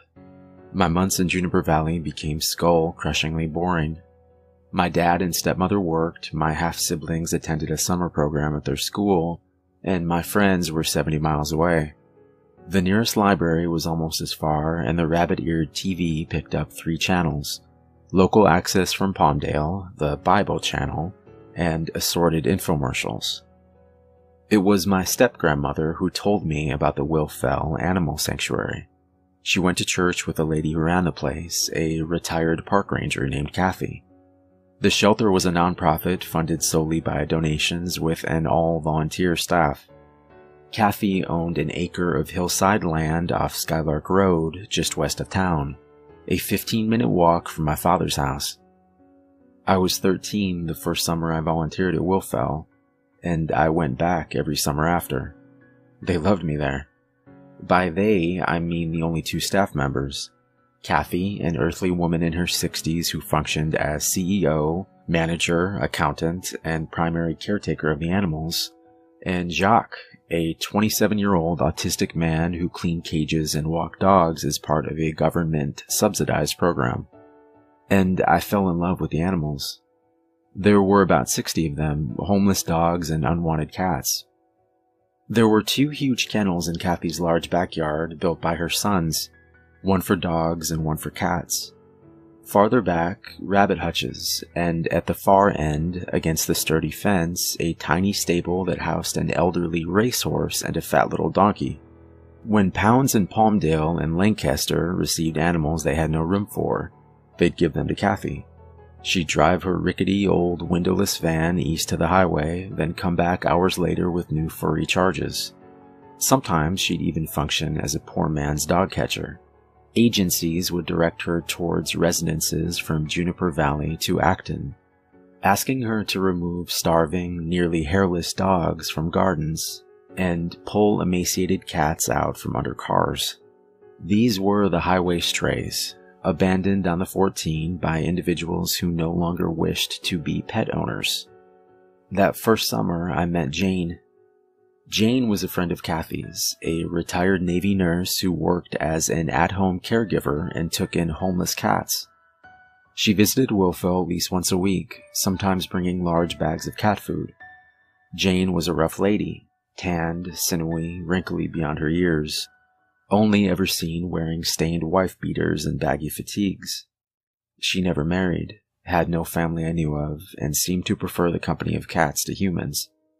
Kathy considered her an asset. She'd take in 20 cats at a time, accepting responsibility when we had no more room. She owned a half-acre a few miles southwest of town, off a shabby 2-lane road called Oak Tree Lane. Oak Tree Lane snakes between gray-green hills before dead-ending deep in the Angeles National Forest. Rusting mailboxes stick out of the ground like flags at the head of dirt roads, leading to remote ranches and groves and campgrounds. Jane's cottage was at the end of one of these dirt roads, in a little clearing carpeted with knee-high weeds and prickly shrubs, surrounded on 3 sides by gently sloping hills. She'd take me there sometimes. There were always cats everywhere. Cats inside and out, cats on the sofa, cats sitting atop Jane's washer, cats sunning themselves, stalking field mice and butterflies. I'd spend hours at Jane's house with her cats, helping her clean up and clean litter boxes, cuddling kittens from the occasional litter. Jane liked me. Since she obviously felt little need for human companionship, I took this as the highest of compliments.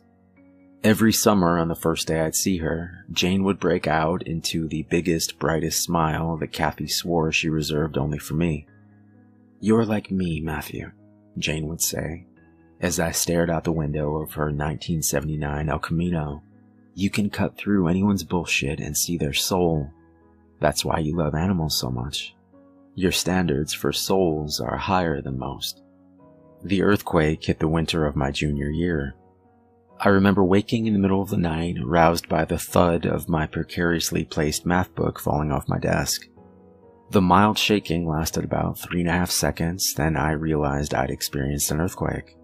My dad, his family, and Juniper Valley were hit a bit harder. Positioned on the San Andreas Fault and close to the remote epicenter, structural damage was rather extensive. The mess had been cleared up by summer, but I noticed broken sandbag barricades and new violent cracks along Skylark Road. Lake Colette looked more robust than I'd ever seen it, but was surrounded by a chain-link fence. The water had taken on a greenish tinge and hosted islands of thick yellowish scum. For now, it was closed to the public.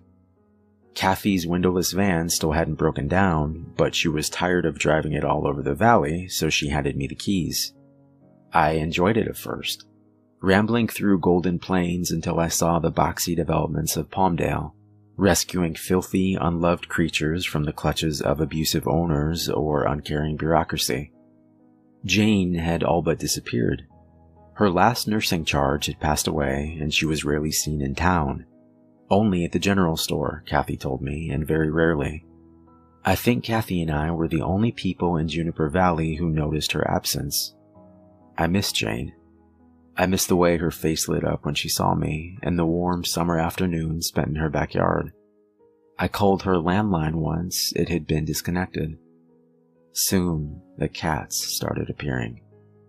My 3rd day back, I was sitting in Kathy's office when I received a phone call from a talkative old lady in town. There was a cat in her backyard. It had been sitting in a lower branch of her oak tree for hours. "I think it's someone's pet," she said. "It's too chubby to be a stray." This, in and of itself, was not an extraordinary event. Everyone in town knew Kathy ran a shelter and would infrequently call her in lieu of animal control when an unknown animal became a bother. Sometimes said animal would be a neighbor's lost pet. Other times a runaway that had wandered from Palmdale. Kathy always made an effort to find the owner. Rarely a feral, abandoned highway stray would make it to Juniper Valley. These poor creatures were always half-dead things with matted fur and exposed, dotted skin. They usually had to be euthanized, or died before the local vet got the chance. At first, I assumed the calm, well-groomed gray and white shorthair I found in the old lady's oak tree was the former, a townie's escaped house cat. I tried to coax the thing down with a can of tuna. No dice. It wasn't remotely interested in the food. It just stared. Black, depthless eyes locked on something that wasn't me. I stood, tuna can in outstretched hand, looking like an idiot, for 5 frustrating minutes before giving up and going to the van to grab Kathy's net. When I got back, the cat was gone. I never saw it again. It bothered me all night. It was like the cat had been messing with me. And it happened again and again. Homeowner after homeowner of Juniper Valley calling Wilfell and asking us to remove a cat from their property. Always cats. Always different cats. I don't think I ever saw the same one twice. The homeowner always insisted he or she had never seen the animal before, and they never had collars. They always appeared well fed, if not overfed. Their fur, though not show quality, was thick and intact. It became troubling. Juniper Valley had a population of 842. It was located 45 minutes from the nearest town and surrounded on 3 sides by hills and forest. Everyone knew everyone else's pets, and the sudden appearance of so many unaccounted for cats was mysterious to say the least. And these cats were not like any cats I'd ever seen before. They liked fresh water. I'd find them sitting in fountains and kiddie pools. They didn't seem to like the sun. They'd come out at night or else be found in some shaded, dark, enclosed space. They were silent, never hissing or meowing. They were really, really good at getting in and out of places. I found one curled up in the back of a lady's car. Though she admitted she'd left the door unlocked, the physical act of opening and closing the door should have been impossible for a creature with only paws at its disposal. They were smart. Supernaturally smart. At times, I fell under the disturbing impression the cat was taunting me. I'd be setting up some trap or extending the net. The cat would sit there, calm and cool, watching intently. There'd be a minute in which I'd have some semblance of hope I'd finally catch the thing this time, and then the cat would dart out of my grasp, or vanish the moment I turned my back. The weirdest part was, once or twice, the cat stopped before running off and looked at me. I could swear it was laughing. And they all shared the same icy, emotionless black eyes. I wished they didn't remind me so much of the empty eyes staring from the euthanized corpses I saw at Wilfell. Finally, I caught one. It was early July. I was quite pleased with my cunning. I bought one of those huge plastic storage tubs from the general store, filled it with water, stuck it in the back of the van, and waited for my feline quarry. A large pug-faced tabby this time. After an hour of hiding in the cab, the cat climbed down from the roof where I'd found it and into the waiting reservoir. I raced to the back, slammed the van doors, donned leather gloves, and prepared for a hissing, clawing fight. But surprisingly, the cat didn't struggle at all. It was fully submerged in the water, curled up on the bottom of the container like a rock. I picked it up, shoved it in a cage, dumped out the water, and drove. It wasn't until I was halfway to Wilfell that I noticed the smell. Once, my 9-year-old son dropped a fish stick in the back of my car and forgot about it. A humid summer week later, my car smelled just like that cat had. When we got there, the chubby cat put up about as much of a fight as it had in the van. I didn't hold it for long. Years of experience with scared animals taught me that the less time spent with claws inches from my face, the better. But the short span of time the cat was in my hands was enough to make me seriously uncomfortable. It was heavy and somehow doughy. My hands sunk into its flesh like silly putty, and it was cold. I left the cat in the quarantine cage in Kathy's office. We usually only use the cage for animals that were obviously ill, which the tabby was not. But there was just something wrong with this cat, like it shouldn't be mixed with others of its species. I gave it bowls of kibble and water, then sat down at the desk to fill out an application for a grant. Kathy was gone for the weekend visiting her sister in Bakersfield. Jacques was in the back cleaning out the pony stall. I couldn't concentrate, not with that cat there. I looked over my shoulder every other minute.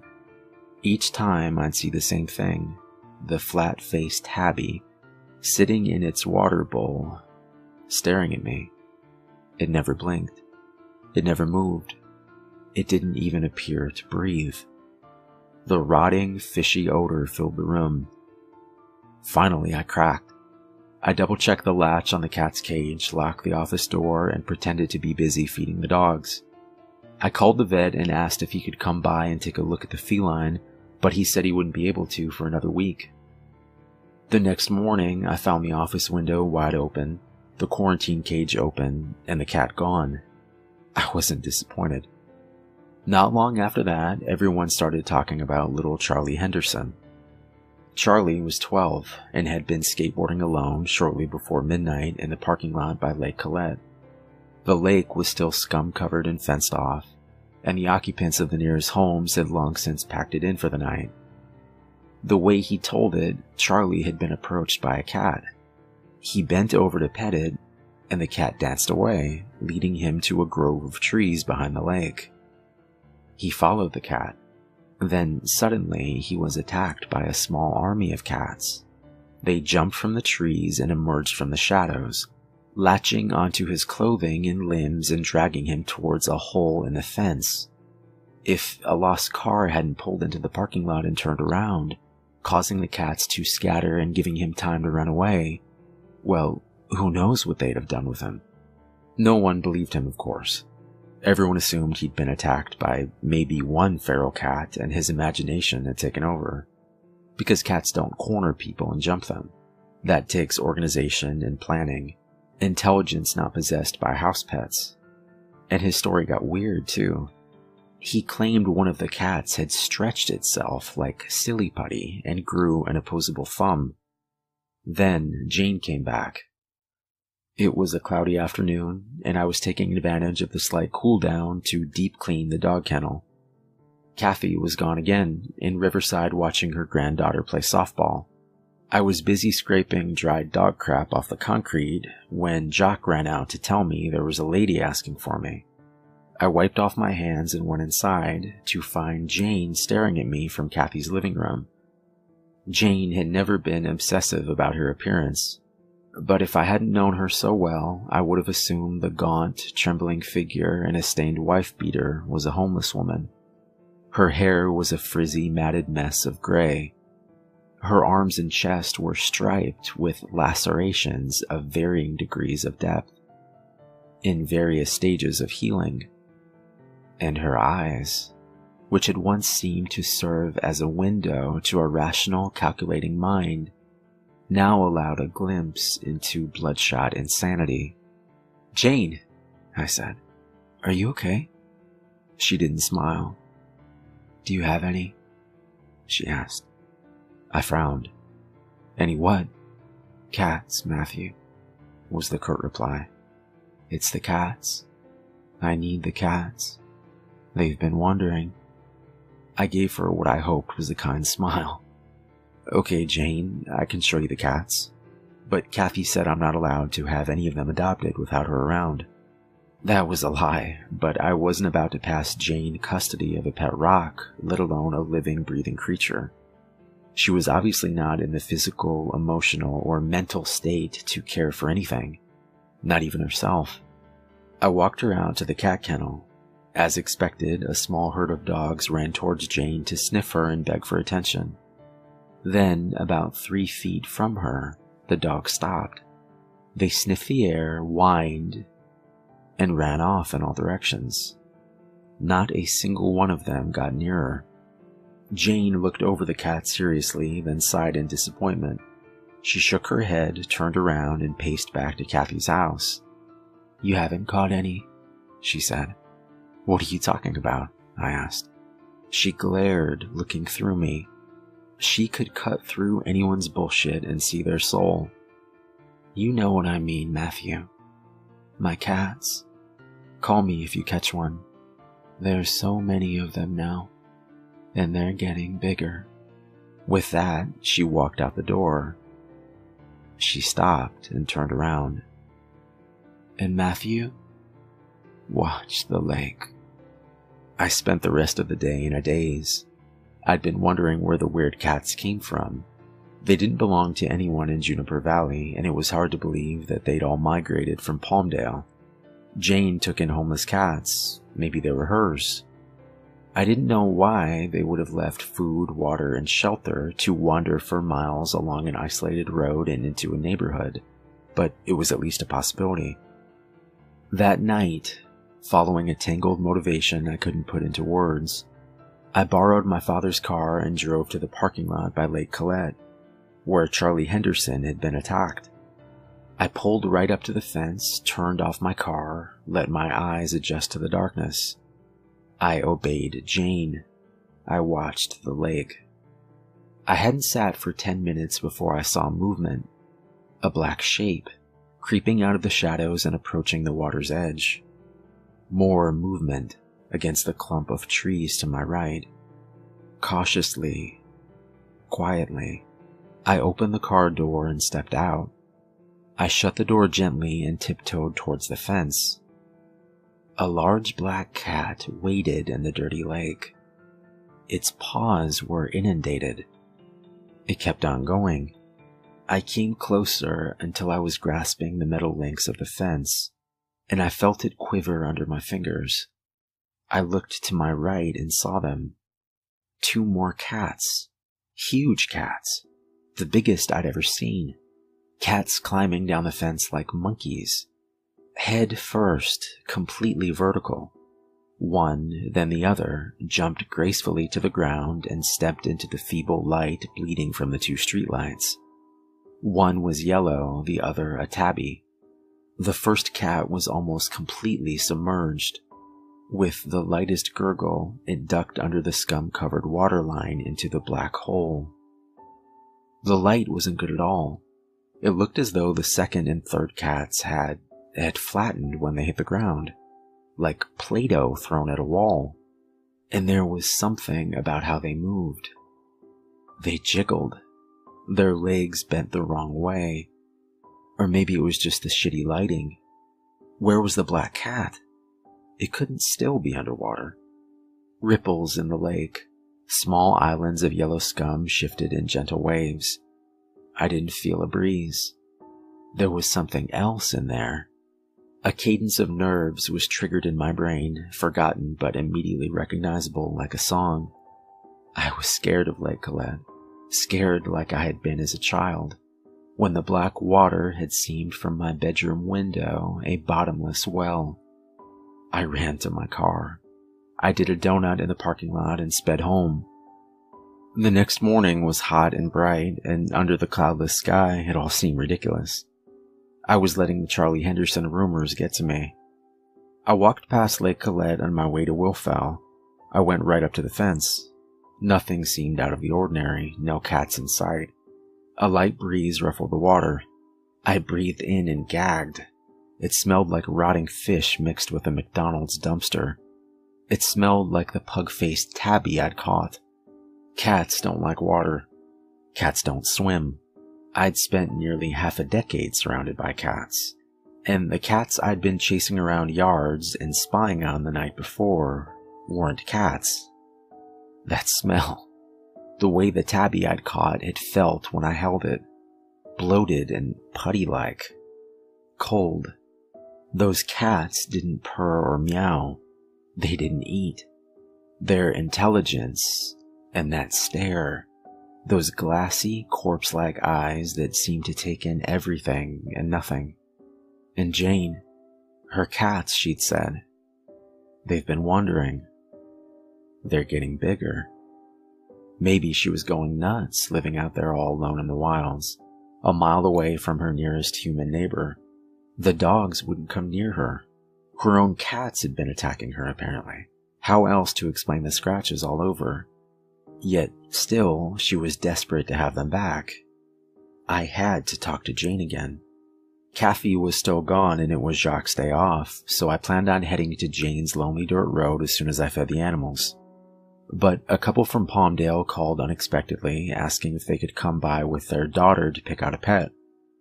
By the time they'd selected a corgi mix and made arrangements to have the dog neutered, it was after 5. It was fine, it was still light out. I locked up, grabbed the keys to the van, and made my way into the hills. My teenage bravado waned as I traveled farther and farther away from Juniper Valley. There's no defined town line, but when you reach the intersection of Skylark and Oak Tree Lane, you're essentially watching civilization shrink in your rearview mirror. I'd forgotten just how far away Jane's shack was from anything, and just how desolate and lonely the mountain road became. I didn't see a single other car the whole time. Finally, I came to the rusted blue mailbox with Jane's numbers on the side. I turned on the dirt road. When I reached the apex, I saw Jane's shack. Carefully, foot on the brake, I made my way down into the valley. It didn't look like Jane was home. There was no light coming from the windows. I pulled up closer into the driveway, past the house, to the carport in the back. The back door was wide open, and Jane's El Camino was there. The cats weren't. No cats lounging in piles by the stairs. None prowling around the yard. I pulled behind Jane's car, climbed out of the van, strolled into the backyard. Jane's empty property looked lovely in approaching dusk. Beautiful trees reaching for the heavens, majestic firs meeting fluffy white clouds like an Old West movie backdrop. She must have been hiding in the house. She must have crept up behind me, because I don't remember feeling the blow. I woke up lying in cool, moist dirt. I was looking at water. Lake Colette? No, I saw nothing but hills and foliage in the distance. Where the hell was I? I sat up. My head spun. I felt blood in my hair. I was sitting on the bank of a small pond. The water was greenish and thick with algae, covered in thick yellow scum. I took a breath and lurched. The smell. Rotting fish. Rotting flesh. Fast food dumpster. Stronger than I'd ever smelled it before. The water moved. Something was emerging a few feet in front of me, swimming to shore. A black cat, paddling with uncomfortable, almost human strokes. I scrambled backwards away from the approaching creature. It reached land and pulled itself onto the bank. It stood up. The black cat's weight shifted.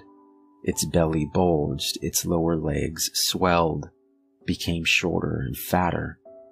The effect was the same as squeezing a stress ball. Instead of a creature with a skeleton and tendons and muscles, I was being approached by a thing with the consistency of jelly wearing a furry suit. I screamed and stumbled to my feet. Then I felt icy fingers curl around my neck. I struggled and instinctively horse-kicked my unseen attacker. The hand loosened and I whirled around. I was face to face with Jane, but it wasn't Jane. Her face was round and flat, boneless. The wrinkles under her eyes had smoothed themselves out, and her nose bulged like a mushroom. And her eyes, the maniacal glint was gone from her eyes. So was the consciousness. So was the recognition. So was the vitality. Her pupils were so dilated her irises were no longer visible, and what had been white was now completely red. Her eyes didn't move. They were those of a corpse. Then something in the water grabbed my hand. Something cold and soft and rubber-like, slimy but very, very strong. It pulled me. It was pulling me into the water. Jane stood over me, smiling. She bent down, hands outstretched, pudgy, bloated hands attached to rope-like arms that jiggled and curled and changed shape. What happened next is a blur. I remember clawing, kicking, and screaming at the top of my lungs. And then I was running, stumbling, lungs burning, stinging, aching, cursing the spongy, weeded ground that gave under my feet. I pushed through dry shrubs and jumped over tree branches, praying I was going in a direction that would lead me to humanity, and that the crinkling of grass behind me was only my imagination. Then I was on top of the hill, looking down at Jane's shack. And then I was in Jane's yard. I saw the van and jumped in the driver's seat, silently thanking the guardian angel that distracted me so I'd left my keys in the ignition. I slammed the door. I looked up, out the windshield, and into the red and black empty eyes of the thing that had been Jane. It was smiling. She always reserved a special smile for me. I turned the key and gunned it. The van jerked violently. I slammed on the brakes, kicking up dirt like smoke. I felt a sticky moisture against my cheeks. I took a breath and barely managed to pull open the door before I projectile vomited. Even thinking about that acidic, rotting seafood stench induces a nauseous tickle in the back of my throat. I'd crushed Jane under the front right tire. She'd popped. The van still ran. I drove it straight to the police station. In the parking lot, I surveyed the damage. The front bumper was dented and a headlight was out. There was no blood. The mangled metal was splattered with glossy, opaque white goo. I was almost completely honest with the sleepy-eyed desk cop. I said that Jane tried to drown me in the hills behind her home, chased me to the van, and then I ran her over. But I left out the part where her body had taken on the properties of pasta and silly putty. The cop asked sarcastically if I'd been doing any drugs, but radioed a car to the site. Over the next week, I was questioned multiple times by the police. Their questions became increasingly bizarre, to the point where they were asking about toxic chemicals and lights in the sky, seriously, and whether I was or had ever been involved with a heavy metal band or a cult. This was the late 90s. I was chastised for driving down a lonely back road alone to approach a crazy woman, but I was never charged with a crime. The cops were cagey, but they'd found something. By the next morning, Oak Tree Lane was blocked off by the county sheriffs, and the inhabitants of the hills had been roughly evacuated with no explanation. Then came more sheriffs, then the unmarked cars, then the tall, black, barbed wire fence around Lake Colette. Jane's death was reported as a freak accident. I tried to forget. I holed up in my room watching happy movies on VHS until my mom came to take me back home. I went back to school. I threw myself into studying and applying for college. When I needed to, I snuck my mom's sleeping pills. Eventually, however, curiosity overwhelmed my fear. I wanted answers, so I elected to spend the following summer, my last before college, in Juniper Valley with my father. Will Fell was no more. Kathy had left the animals with a larger no-kill shelter in Acton, retired and moved to Riverside.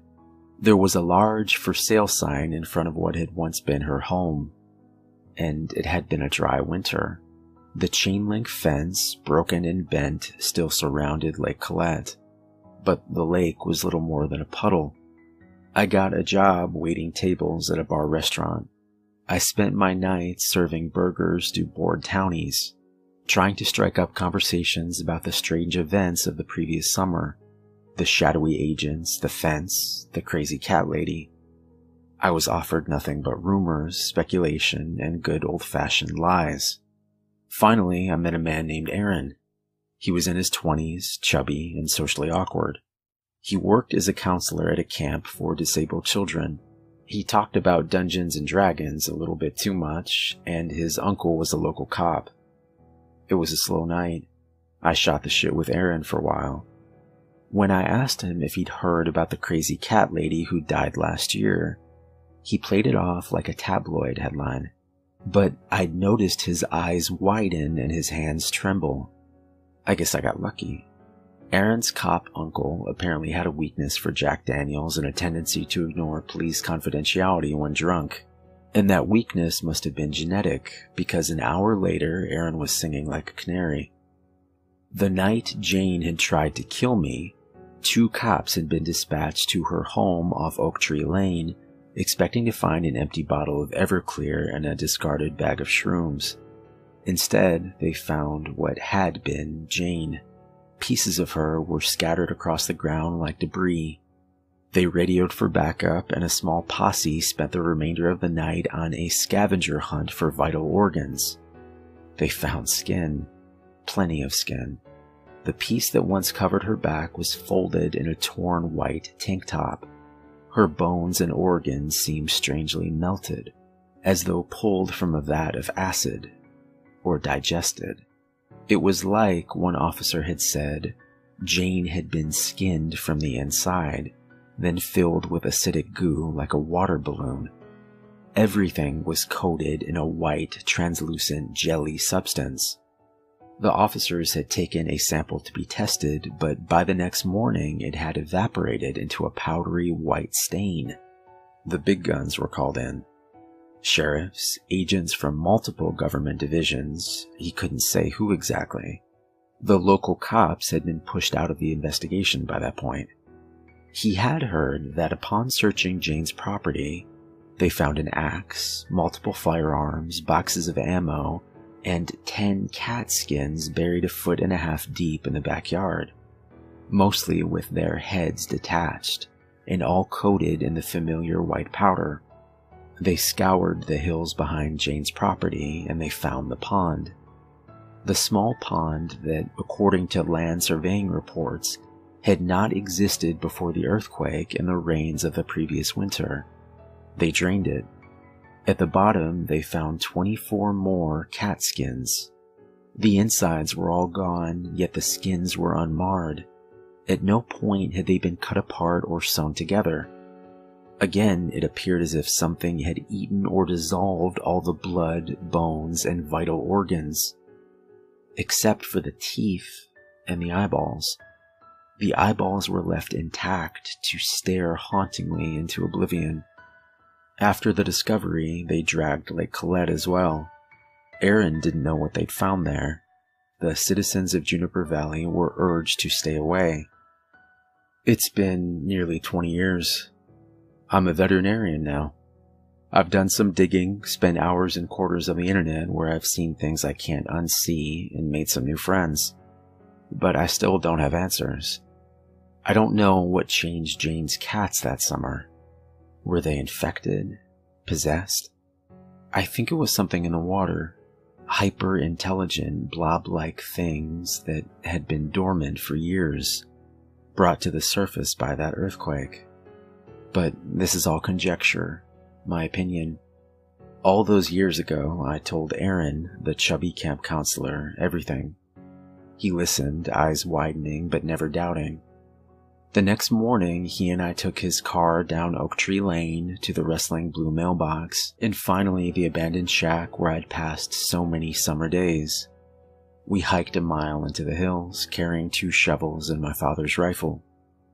We found the hole that had once been a pond, now a weeded ditch. We got to work. It was hard work. It was dirty work. It took a few trips, but by the end of August, we had leveled the land and completely filled the hole with dirt. I don't know what was down there, but if there's more, they're not getting out.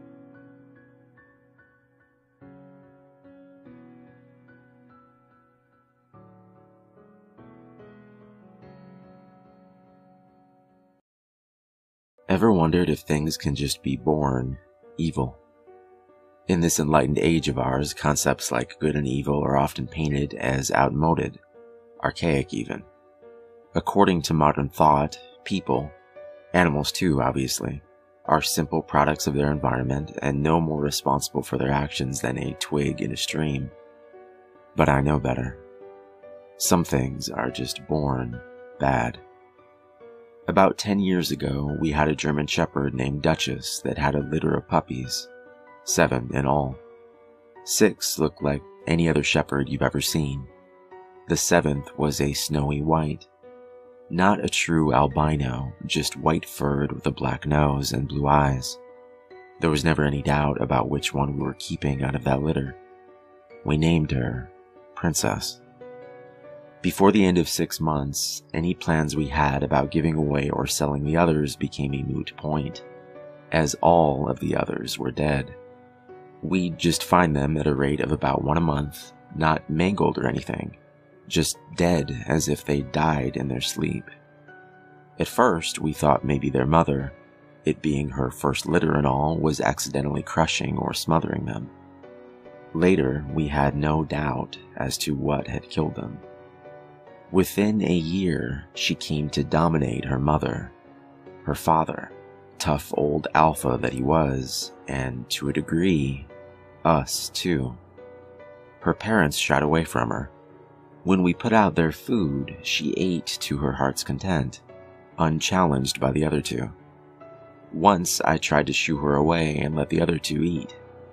She snarled at me, baring those perfect white fangs to her black gums, and loosing a growl so deep that I felt it in my guts more than heard it. After that, I left her alone too. I've often wondered if the parents of serial killers know that they have a monster in the making.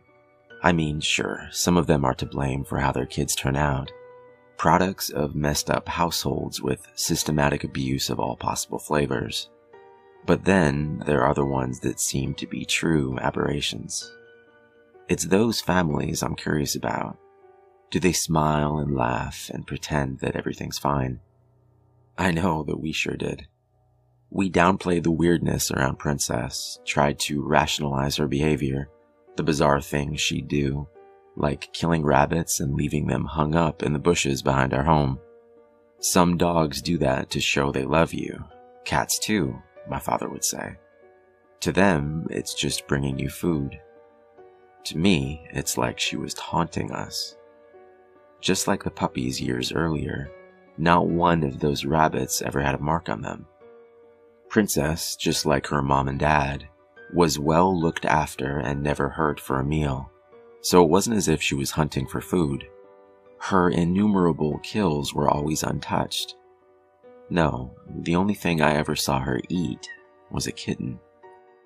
We had some feral cats in the woods around our house, and one mama cat had a litter in our tool shed. I returned home from school one day and headed around back to look in on them. The door to the shed was open, and inside I found Princess, her jaws pink from her feast. As she devoured that last kitten, her beautiful blue eyes never left mine. The mama we found displayed on what I'd come to think of as the rabbit bush. The tipping point came that same year when we found her sire dead. He was the best dog we'd ever had, that we ever will have. We woke one Saturday morning to find him in the backyard lying dead without a mark, like so many rabbits before him. I can count the number of times I ever saw my father cry on one hand. That was one of them. That was also when we found out how she killed so cleanly. She strangled her prey, like a jaguar. The fur at her father's neck was still wet with her saliva. We spent that morning burying that good old faithful dog, and then he sent me and my mom away on some pretense. No words were spoken, but there was no doubt about what he intended to do. I'm sure that there are some of you reading this that will find the notion of putting an animal down to be abominable. But what other options did he have, really? Take her to an animal shelter? Give her to some other family? Who could do that and go to sleep with a clear conscience? As it turned out, we weren't getting any sleep that night regardless of our decision. We spent that afternoon at my uncle's house. Once, when I came in from playing to get a glass of water, I overheard my mom telling my uncle that she sometimes wondered if the dog was possessed or something. I'd sometimes wondered the same thing. Later that evening, not long before sunset, we got a call from Dad. Apparently, the deed was done. By the time we arrived home, he'd already washed up and changed clothes, but there was little he could have done to hide his wounds, even less to hide the haunted look in his eyes. Both his arms and one leg were bandaged, and that was bad enough. But what stuck with me all these years later was just how terrified he looked. It wasn't until I'd actually been through combat that I recognized that expression.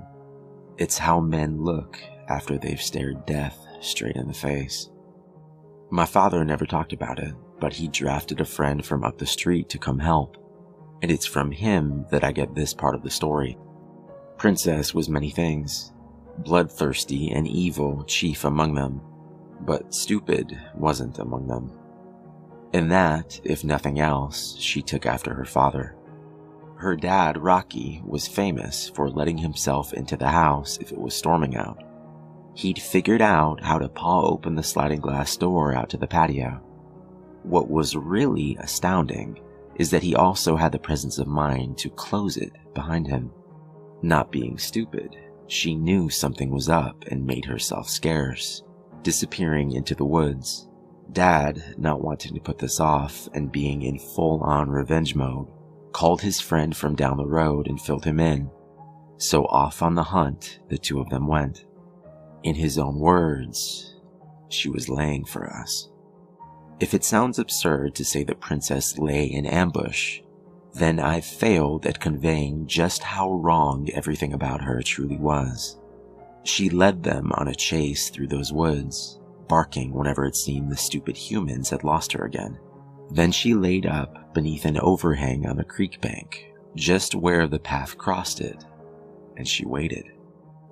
She was on my father the instant he stepped down into the creek, grabbing his leg and making him fall headfirst into the water.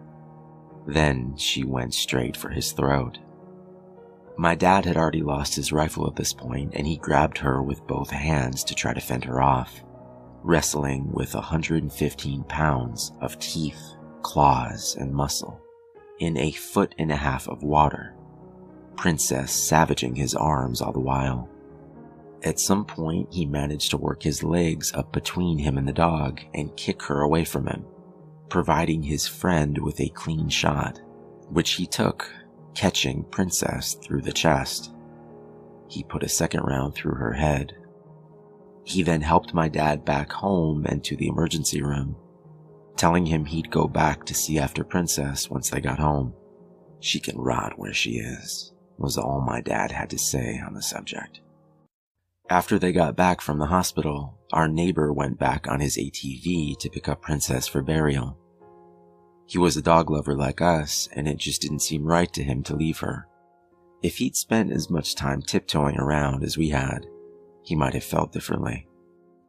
She flat wasn't there, he said. No blood trail, nothing. He also said that after he'd been there poking around for a few minutes, he noticed something else strange. No birds. It was dead quiet. The way the woods sometimes get right before a bad storm blows in. Wisely, he got right the hell out of there. There was a storm coming, all right. That night, Duchess came pawing at the back door, wanting in, something she'd never once done in all the time she'd been with us.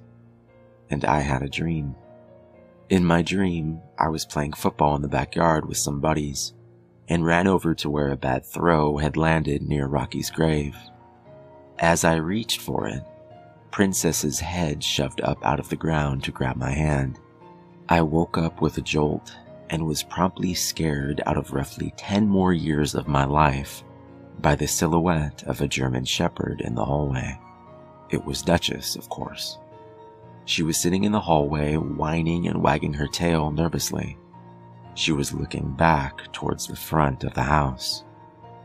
I walked over to her and placed my hand on her big doggy head and said, "What is it, girl?" That's when I heard the distinctive sound of claws on glass. Something was pawing at the patio door. Thoroughly terrified, I grabbed Duchess by the collar and dragged her along with me to my parents' room, shutting the door behind me. I was 14. I was terrified. But even in that terror, retreating to my parents' room wasn't just for the security of Mommy and Daddy. That's where the guns were. I woke them up and told them what I'd heard. Dad got up and locked the bedroom door and said, "Y'all lock yourselves in the bathroom." I heard the patio door slide open. If any of the rest of us had any doubts about what had just come into the house, Duchess sure didn't. The only thing she'd ever feared in this world was her own pup. A deep rumble of a growl vibrated in the floor beneath our bare feet, and Duchess's bladder let go as if on cue.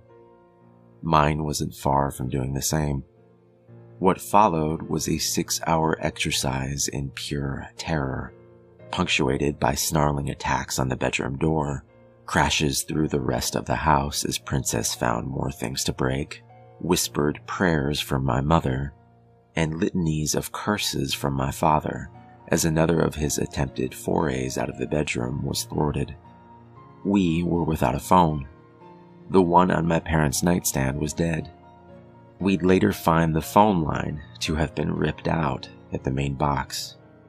My mom suggested that we try to make it to the car, and above and beyond everything else, it was my father's response to the idea that really scared me.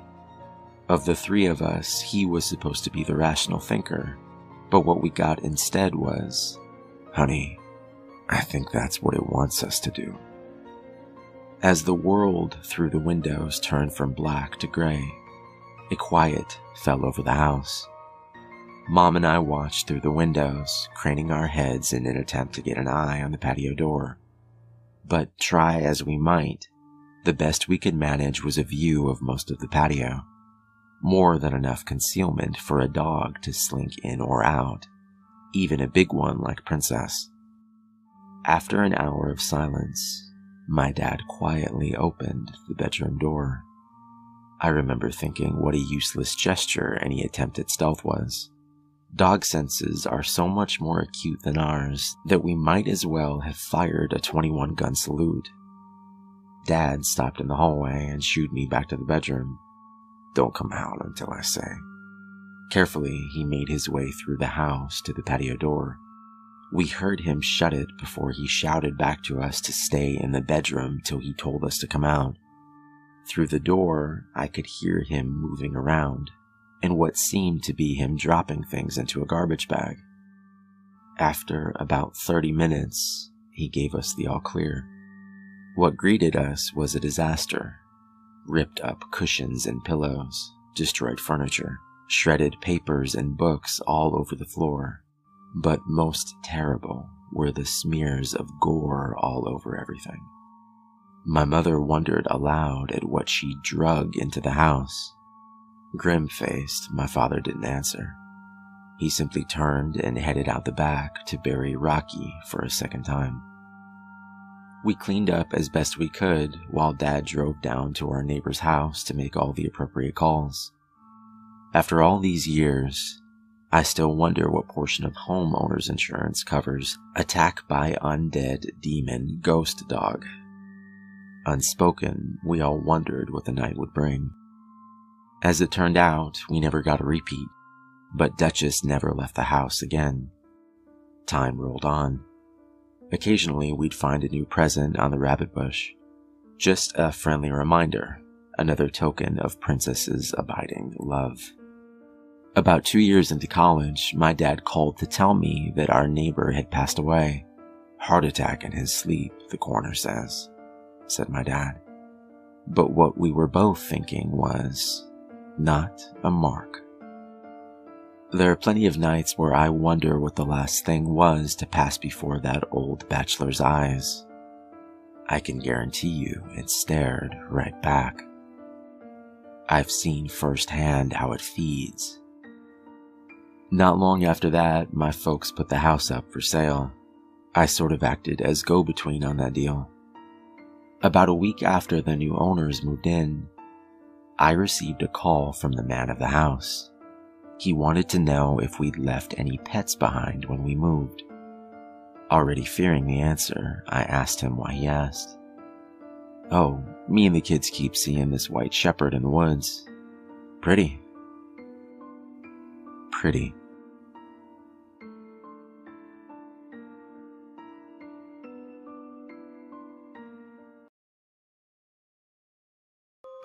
I was a child when I first got my dog, Paws.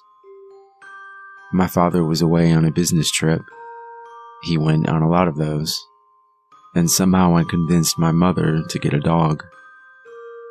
We went together to the pound, and there he was. This pathetic-looking thing huddled in the corner by the concrete walls. He reminded me of myself. I didn't have a lot of friends, and I kind of felt like he looked. Weak. Sad. Well, he waddled over to me, licked my face, and that was that. He was my best friend. Well, nothing happened for about a year as Paws grew up. He turned into a rather strong-looking dog, a big change from him being this pathetic thing slumped over in the corner. A year after I brought him home from the pound, I heard a knock on the door.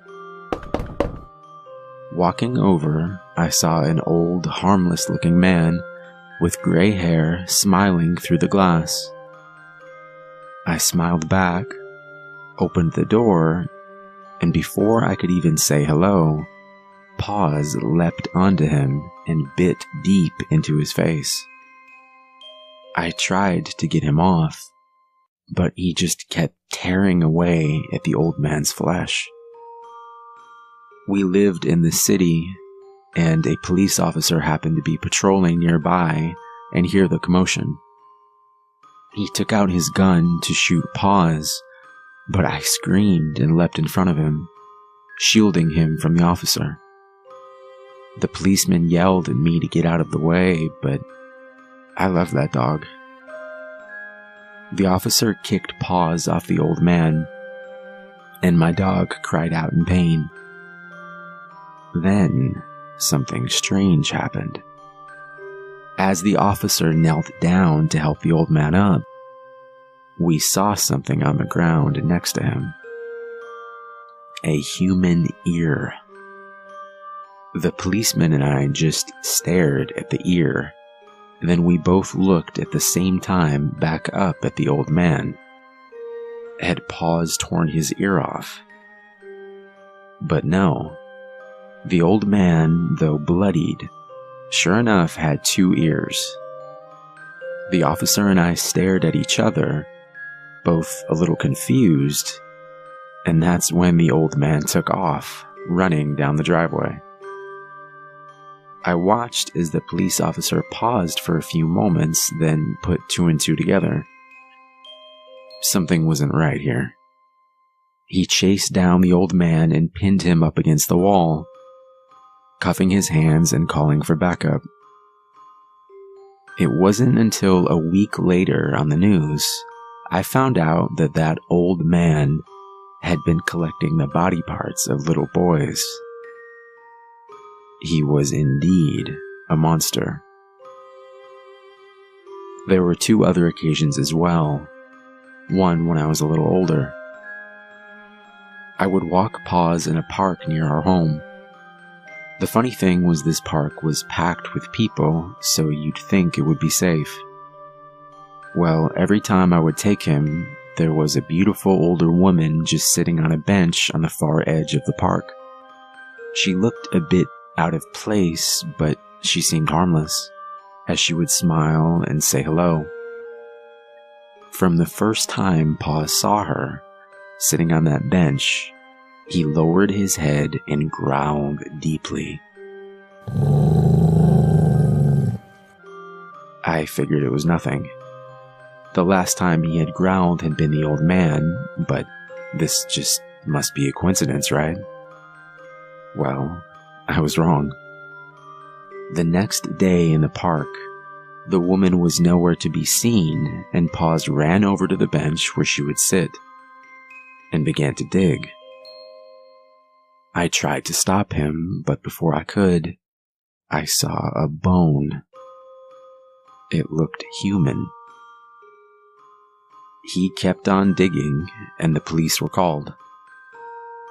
A few days later, again on the news, it turns out that that beautiful woman had murdered her husband and 2 children last summer, burying them in plain sight, right in the park. Well, many years have passed and Paws is older now. 13, actually. He doesn't walk as well as he used to. He can barely see anymore, and his eyes are cloudy, as if a mist is covering them more and more. I can barely stand the thought of losing my best friend.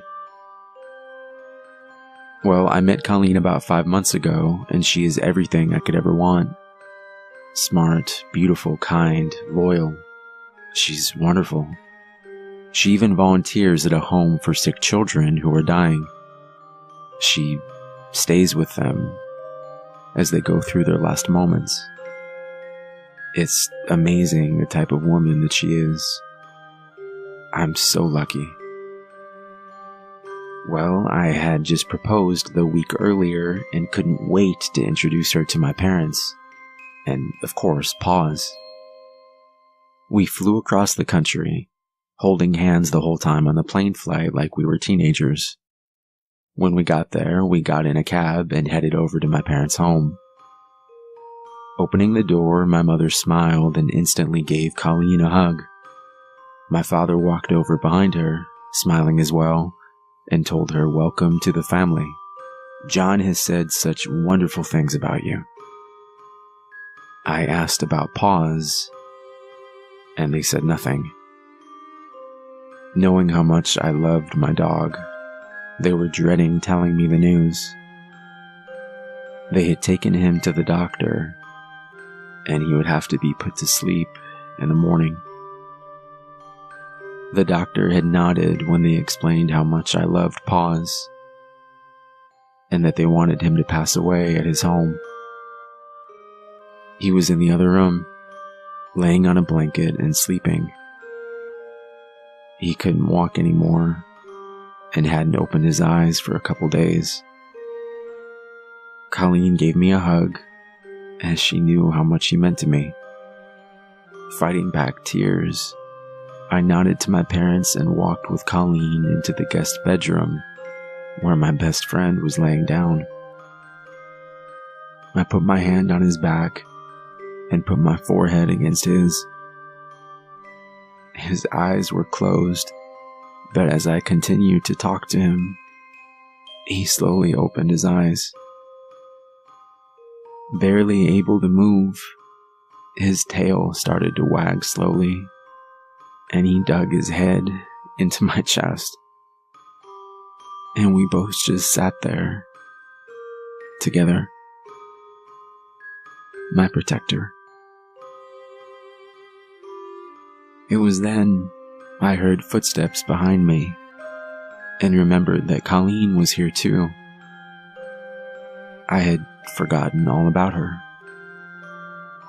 Paws turned his head and looked at Colleen through his cloudy eyes.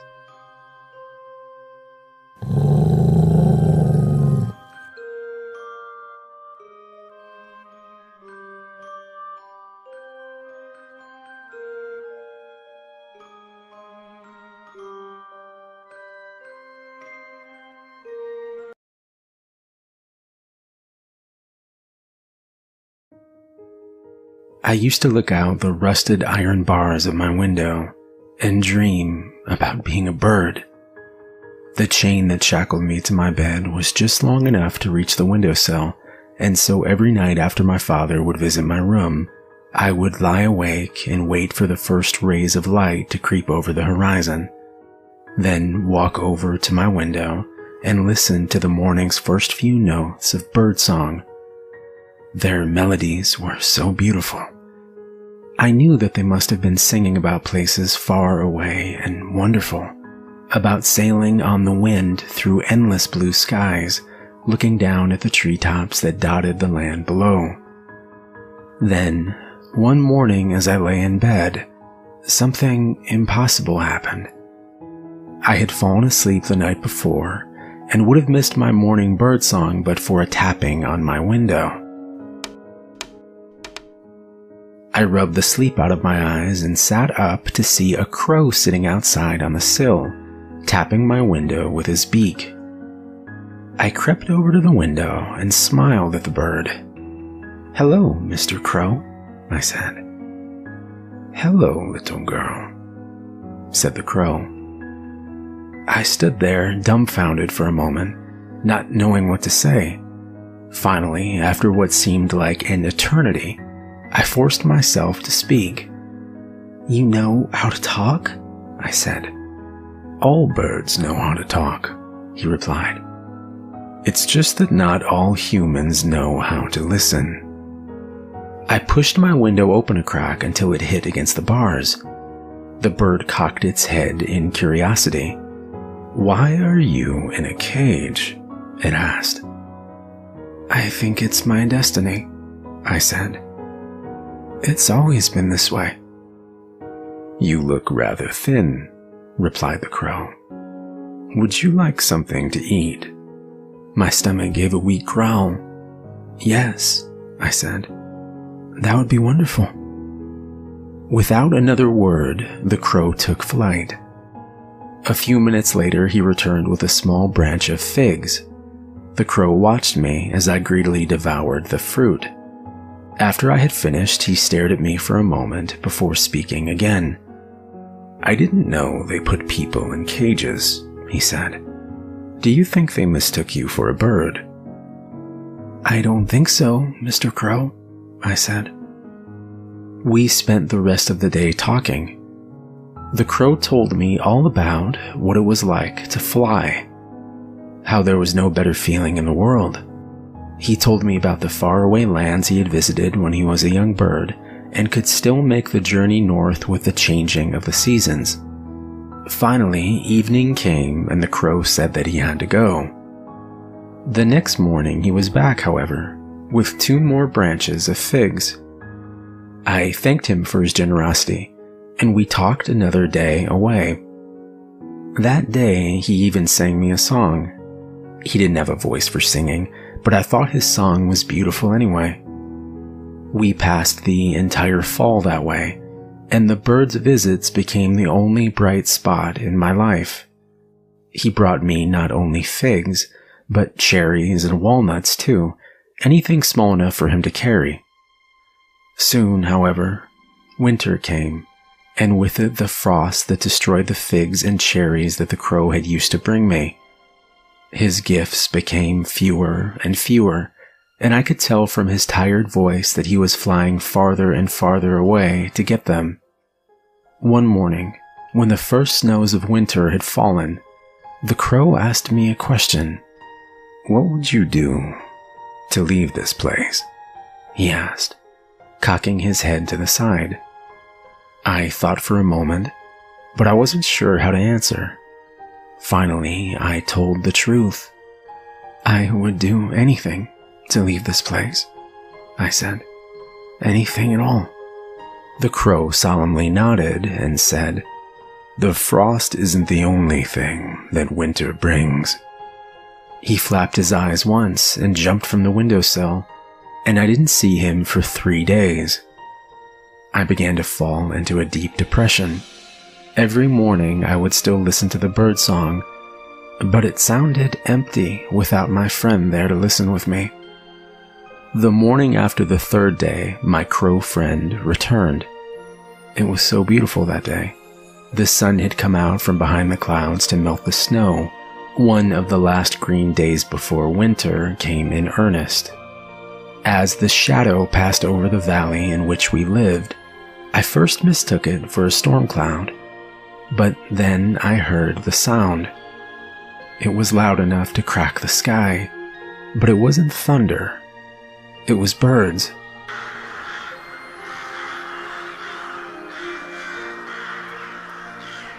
Thousands upon thousands of them descended on our house.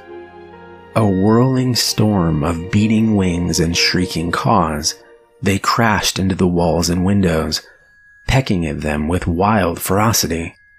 The house shook under their assault, and their calls were so loud that I didn't even hear the windows breaking. They were not so loud, however, that I could not hear my father scream. It was over in a matter of minutes, and the key to my shackles slipped under the door. I rushed over and picked it up with trembling hands, sliding it into the metal cuff around my ankle and turning it.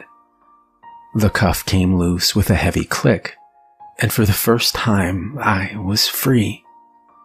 The key to the door slipped under the jamb as well, and I opened the door to the rest of the house. The place had been all but destroyed. There was splintered wood and broken glass everywhere, and in the center of the living room was what remained of my father, a pile of blood-stained feathers. The birds had all flown off, but Mr. Crow sat on top of the living room fireplace, regarding me with a curious look. "Now you can fly free, little girl," he said. "No more cages for you." "Thank you, Mr. Crow," I said. "Will you come with me?" Mr. Crow shook his head. "I am an old bird," he said, "and my journey is coming to a close. But yours is just beginning." Mr. Crow flapped his wings and took flight, and I never saw him again. As I stepped out of the front door, my bare feet touched the grass for the very first time, and I could smell the flowers on the breeze as it drifted over me. At that moment, though my feet were firmly on the ground, my heart was soaring through endless blue sky, far above the world that I had left behind. I still wake up every morning to hear the birds sing, and when the first few notes break the silence of early dawn, I think of Mr. Crow and smile.